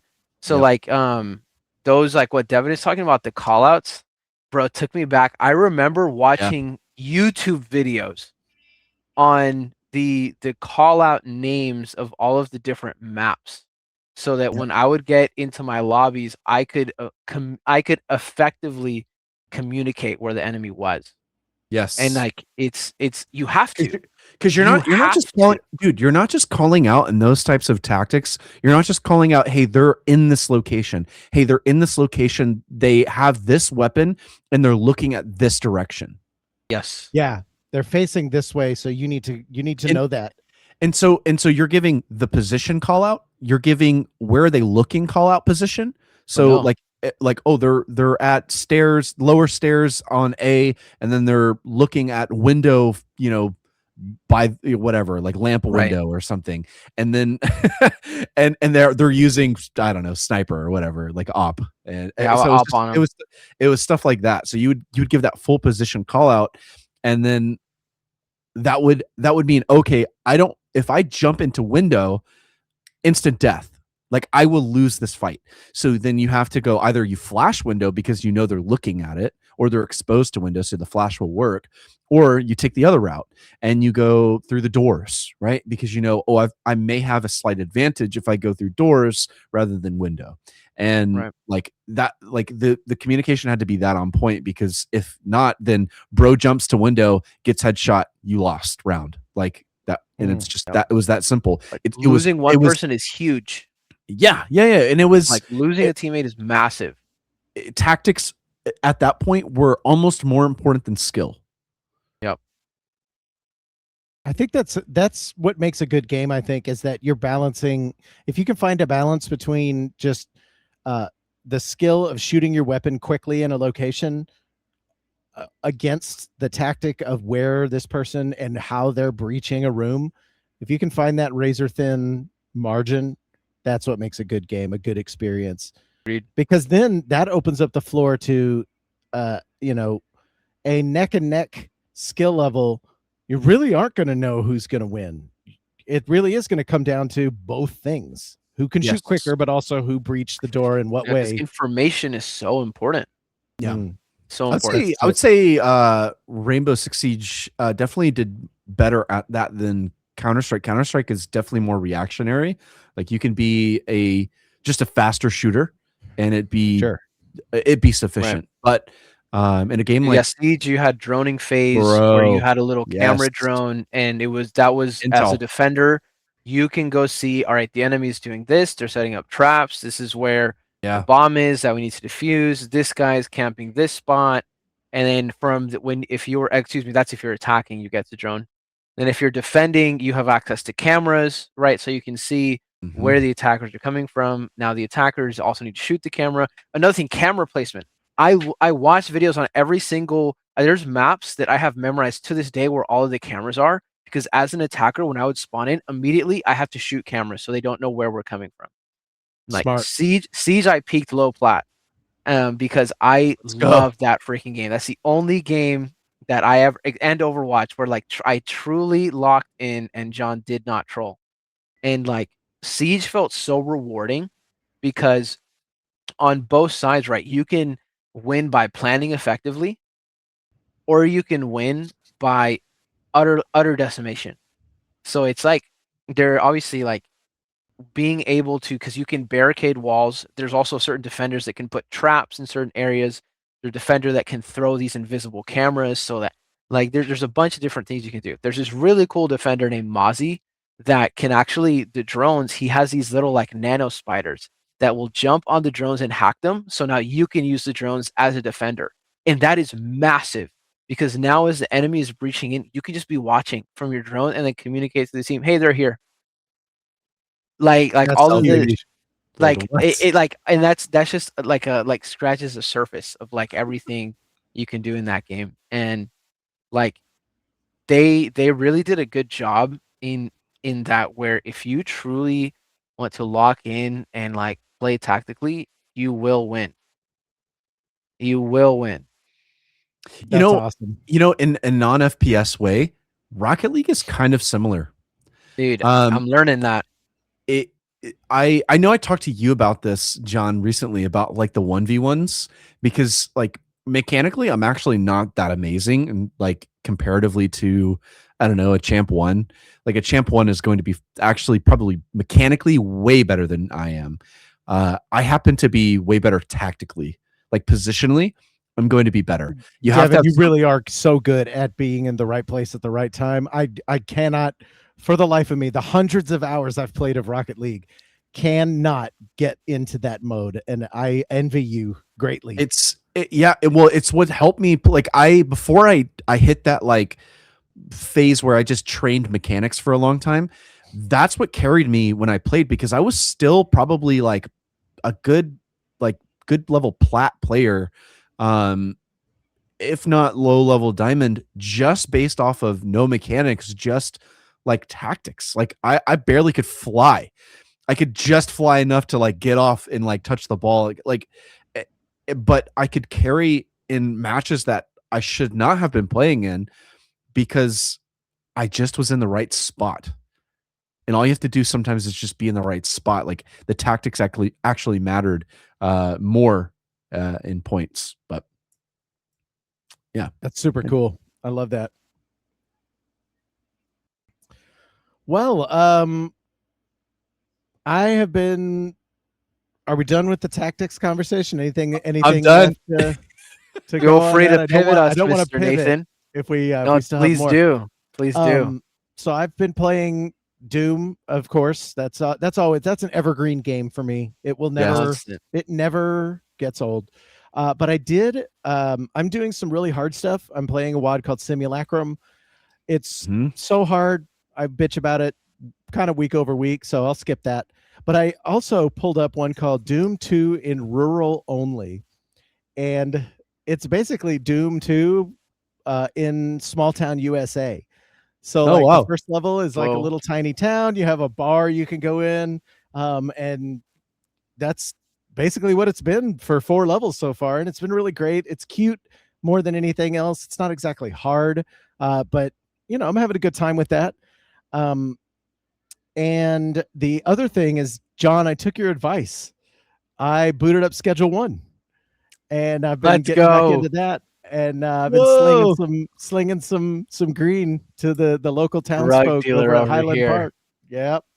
So Highland Point is once again under siege by the drug lord. But I decided to start from the ground up because it's just a fun loop to get into. They have added quality of life stuff that's really nice. For example, on my phone now, I can see all of my dealers. I can see exactly what they have. I can see exactly who's assigned to them. And for the customer assignments, I can now see where in town the customer is from. So Benji, for example, I don't assign anybody who's outside of Northtown because that's where he's stationed. Molly gets Westtown or Westville. And so on and so forth. So it's just really good quality of life stuff like that. There is now a reorder button for when I order deliveries from the local shop, baggies and phosphorus and, things like that for making meth. So instead of having to go through and do all the stuff again, I just click the reorder button and the order that I was expecting to show up just gets, queued up again. One thing they did add in the world, though, is they basically doubled the amount of cop locations, and now it's a little bit more random where they're stationed. Typically, I knew exactly where the police were going to be. I know where they're going to face. I could move throughout the town without worrying about anything. Sometimes there's a cop car parked on that bridge that connects Northtown to Westville, so I just avoid that and go the other route. But now the cops move from point to point and they turn and look in different locations. So it simple changes like that dynamically, like drastically changed my nighttime gameplay, because my strategy is when somebody orders something, I tell them, yeah, I'll have it for you. But we do it from 9 p.m. to 4 a.m., the late night block, or 10 p.m. to 4 a.m. That late night block, you get extra money because it's after curfew, but the cops are out and there's curfew, so you have to avoid the cops. It makes it more fun. The cops are ruthless now too. They can see you from a long way away. They took away, used to be you could basically face your back to the police and then they just wouldn't see you. So it's broken as shit. You could walk by the cops with your back facing them and it wouldn't be a problem almost at all. But that's gone. No more. They patrol between several different points. They have a cop car that drives around now, so you got to be mindful of that. And it's really added another layer of strategy to the game that I really enjoy. Made it more difficult. Beforehand it was more of a relaxed game. Now it's a little more tense, which I enjoy. And I'm also really enjoying there's a sewer now. There's a whole ass sewer system that goes underneath the entire town, the whole thing. Yeah. And there's a sewer goblin that lives down there. So you got to make sure that you have some meth on you so you can placate the sewer goblin. Whoa.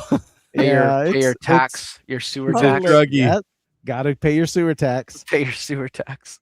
Yeah. So it's like not a ton of changes, but a substantial enough amount of changes that it's a fun time all over again.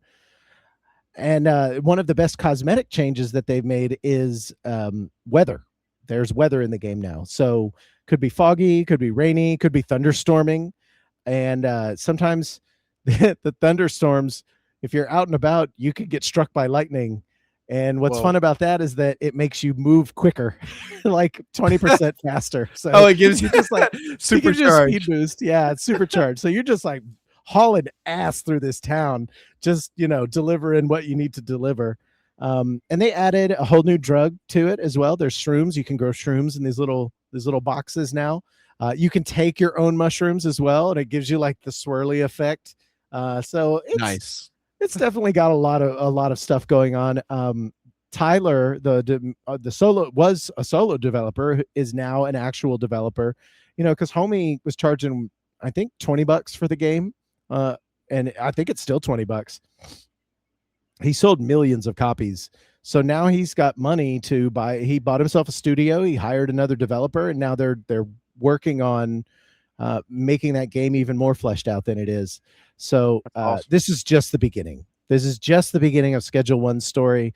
We had the big breakout success of Schedule 1 because of what's that guy's name? Queso played it on his stream, and everybody bought it, and now it's got a cult following.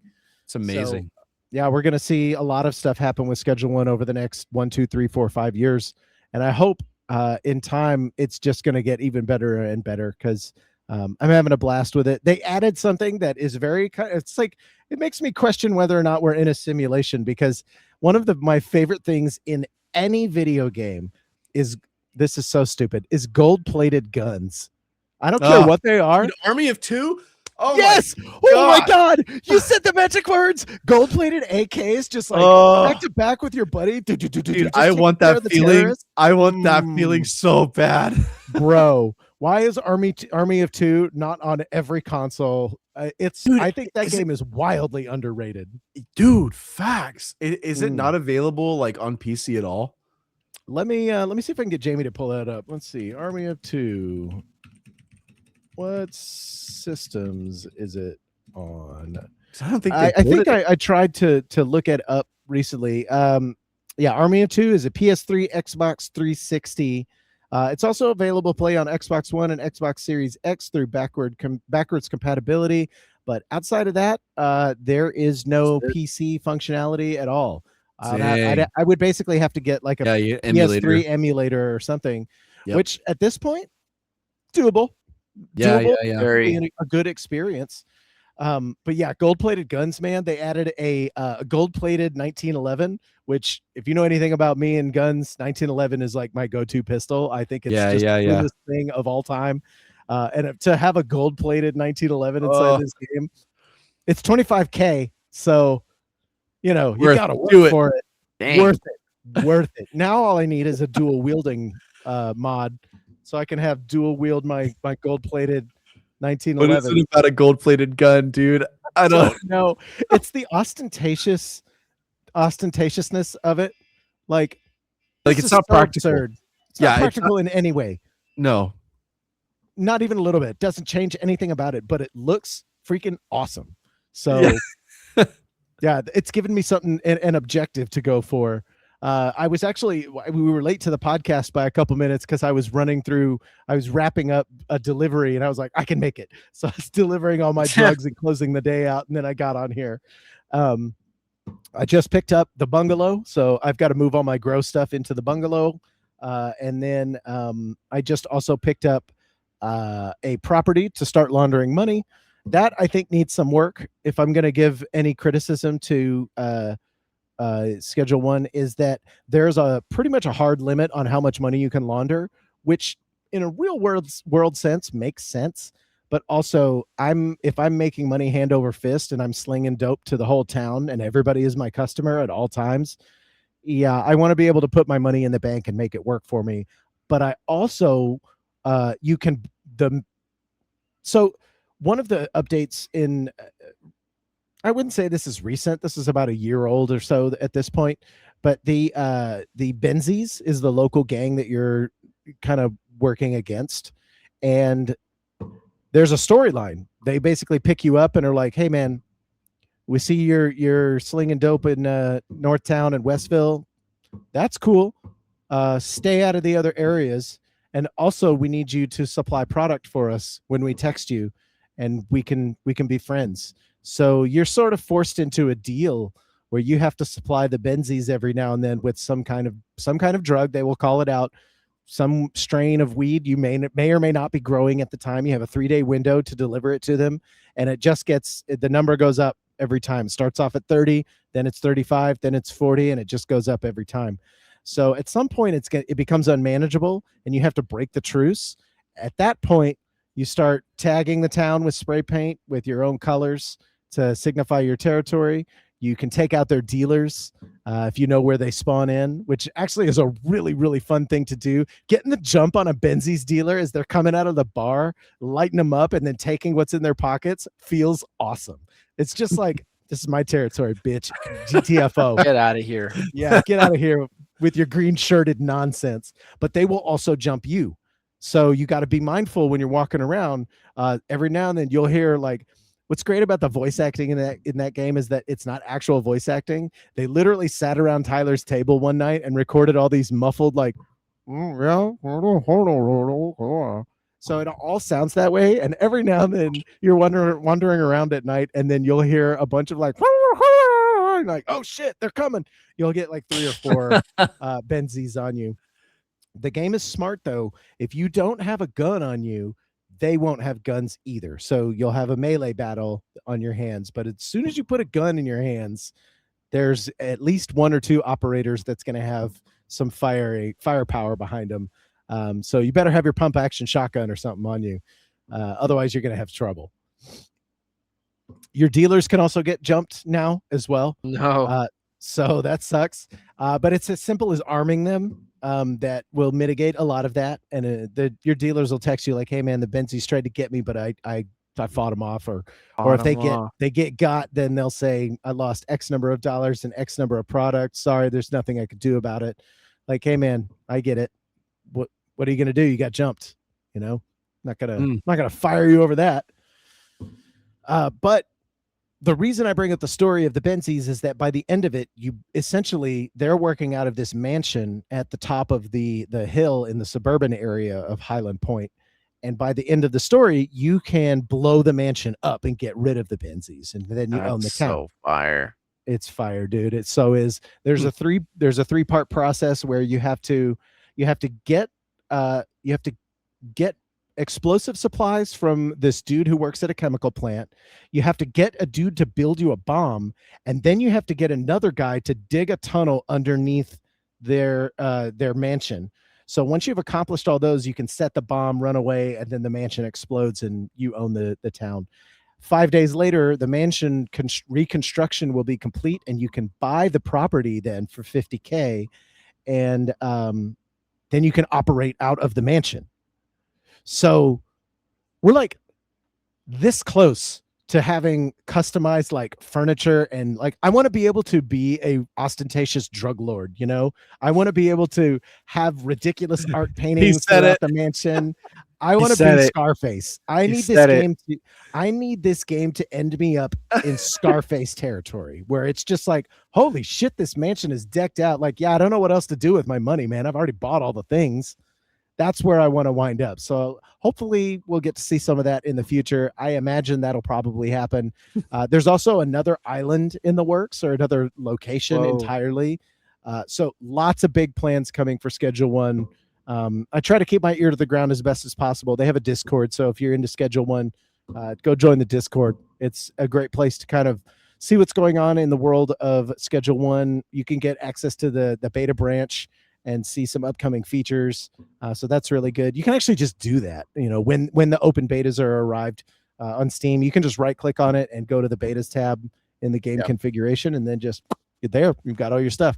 I would caution people to be careful with that though, because I have gotten games that are not necessarily corrupted, but weird stuff happens. Like, for example, a couple of iterations back, I lost properties. Entire properties were just not in my name anymore. So I had to go rebuy them, which is not like the end of the world when you have $1 million in the bank. But also, you know, it's kind of annoying. I've got all my shit set up. Like, don't do that. It's game breaking. Very rarely will you see any of that happen though, because the stable releases are all really nice. I don't see too many bugs in that game. You know, I've already played nearly 300 hours of it. Haven't really encountered too many bugs if I'm not playing in the beta branch. So yeah, Schedule 1 freaking rocks, man. If you wanna manage some stuff and have some good stealth at night, Schedule 1's got your back for sure. Nathan, I want to say two things. One, I would never testify against you. And two, I appreciate that. Two, this is so random, but has Schedule 1 helped your project management skills? To a degree. So there is a lot of planning that can go into a Schedule 1 property. You can have fun with Schedule 1, but you can also optimize the shit out of it. I remember you talking about this, dude. Yeah, so there's actually a guy on YouTube. Shout outs to Big Willie. Big Willie is where I get a lot of my good Schedule 1 content from. He has some really great videos on here is the optimal routing and placement for everything in the bungalow for weed or whatever. So he'll show you step by step where to place all of your grow pots, how many people to hire, how to assign them to which pots to minimize walking time for them, where to unload your stuff, how to have the handlers unload from point A to point B, how to lay out your area that ages the weed and makes it better quality. And then like everything from top to bottom, you can super duper optimize it to the point of like, I've got so many bricks of product. I don't know who I'm going to give this to. Then you just start like having it on a shelf. They also introduced bigger container units. So now you can buy these like portable closets basically that take up a 4x2 grid. And instead of, so in the past it was a 4x1 shelf and it had 8 slots. And now there is a 4x2, so it's twice as wide, but there's 20 slots in it. So you can really stack some product in these closets. It's kind of awesome. But I digress.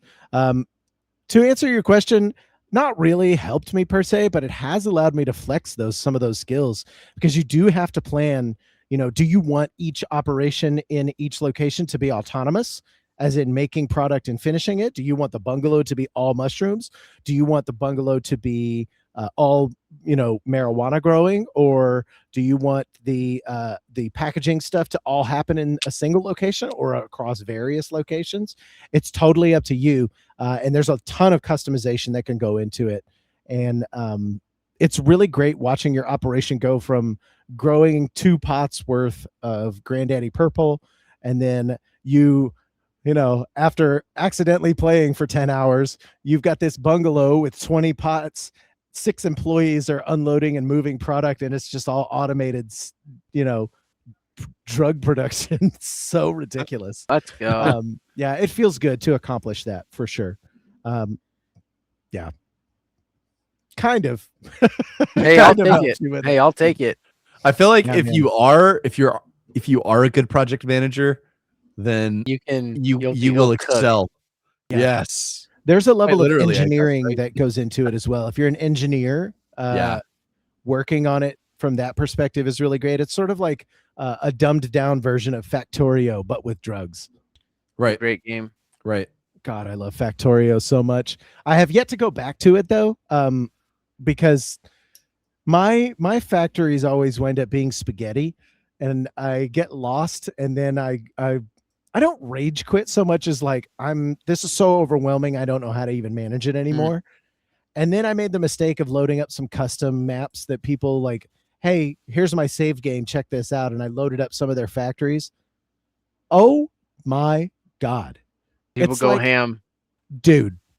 And you just know that the autists of the world are like having a field day with their train systems moving things from point to point. Like, it was made for them. I am in awe of the level of technical mastery and the brain power that some people can put into those projects. Yes. I'm not even making fun of that type of brain. I'm kind of envious. Envy for sure. Yeah, I have brain Dude. envy for that kind of thing. I think it's Ugh. so cool. Optimization is like something I would love to be able to do on that macro level. And some people can just see this bigger picture and they just get it, man. It's cool. Do that. Might need to go back and play some Factorio. Have you guys ever seen Satisfactory as well? Oh, dude. 3D Factorio. Oh my, it's 3D Factorio, bro. It's so nuts. It's so nuts. I love that game is awesome. Yeah, Satisfactory and Factorio definitely scratch an itch, albeit in a different gameplay style, but they're effectively the same game. I think it's so cool. I love automation games like that. I'd love having seen a surge in automation games. I have one that's like a kitchen automation. It's called Automa Chef. That game's awesome. Super cool. And I have another one. I think it's just called Shapes with a Z. And that is, just a very bare bones, basic automation type of thing. Super duper fun. Scratches that itch on organization and automation. Mm-hmm. Speaking of organization, I almost played, and I will probably play it this weekend. I almost picked up a little indie game I want to mention as our. Oh yeah, we're hitting the 2 hour mark. This will have to be our last topic. I just want to mention a game called Wilmot's Warehouse. Have you guys ever seen this? No, I have not. Wilmot's Warehouse is great. It's a good little puzzle game. Effectively, you're a white square with a smiley face, and you move around this black backdrop warehouse, and this delivery truck comes down and gives you a bunch of product, and you have to organize it however you see fit. There are 100 something different types of products, right? Yeah. So they're all of the products are the same size as you, and they all consist of either a color or a shape or some kind of thing. There's a way to categorize everything, and everyone who plays this game will categorize all of the products differently. So for example, you might put all of the red products in one part of the warehouse, or you might put all of the products that are this shape into the one part of the warehouse. Store. And as you progress, the game adds products to your possible deliveries. And by the end of the game, you've got like nearly 200 products that you have to figure out where to store them, because the people at the top will come to the door and need you to deliver that product. And you have to go get it quickly and get it to them fast. So you have like a 3-minute window to organize your products and get what they need. Then you have some downtime. And then you do like 3 rounds of that. And then there's a 10-minute organizational phase that gives you some breathing room to they give you a huge ass delivery. And then you have to organize your warehouse. So you'll unlock moves on how much product you can carry at any given time, or expanding your warehouse for more space. It is an awesome puzzle game, Wilmot's Warehouse. If you guys are looking for a little like brain teaser, something that's outside the norm of what you would normally play, highly recommend Wilmot's Warehouse. Easily worth, what is it, $10, $5? Put it on your wish list. It'll go on sale if you can't afford $10 looks right so now. Happy.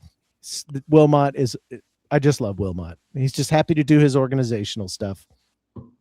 He does look happy, doesn't he? Like that. Yeah, it's pleasant, but also it can get stressful. So, I was gonna say it's man, like, I'm looking, dude. I just looked. I'm looking at the Steam page. I can see how this would scale. Yeah, to like a crazy degree. And what's great about it is one of the great things. There's a bunch of great things about it, but one of the great things is the soundtrack. I love it. It's like lo-fi kind of. It's hard to describe, but it's electronica kind of lo-fi stuff. So you can kind of really like jam to it and get in the groove. Like, ooh, yeah, we're organizing now. We got it. When you're on top of it, it feels awesome. Like, all right, we've got my things here. I've got my other things here. Mm-hmm. This stuff goes here. Okay. What do you guys need? Boom. I know exactly where that's at. I'll be right back. You get your stuff, you sling it to them, you clock out, and it's like, man, I did this so fast. And you get more little stars, which is a currency you can spend to unlock things. You get more stars the quicker you do stuff. So it behooves you to stay organized. So when you're on top of your game, it feels good. But when it gets out of control, it feels really chaotic. Wilmot's Warehouse for the win, man. But yeah, I think we're actually gonna have to close it out here, guys, because we're hitting up just over 2 hours. One of the longest podcasts we've ever done. Let's go. It's been real. It's been fun. And it's been real fun. That's right. Yeah, so as you can hear, we've got our closeout music, which means this is the end of the Umbrella Fight podcast for this week. Big shout outs to Devin and John. You guys are always a blast to talk to. And even bigger shout out to those of you that are in the audience. I thoroughly appreciate you guys being here. It's always fun to talk about video games, and hopefully you guys got something out of our conversation.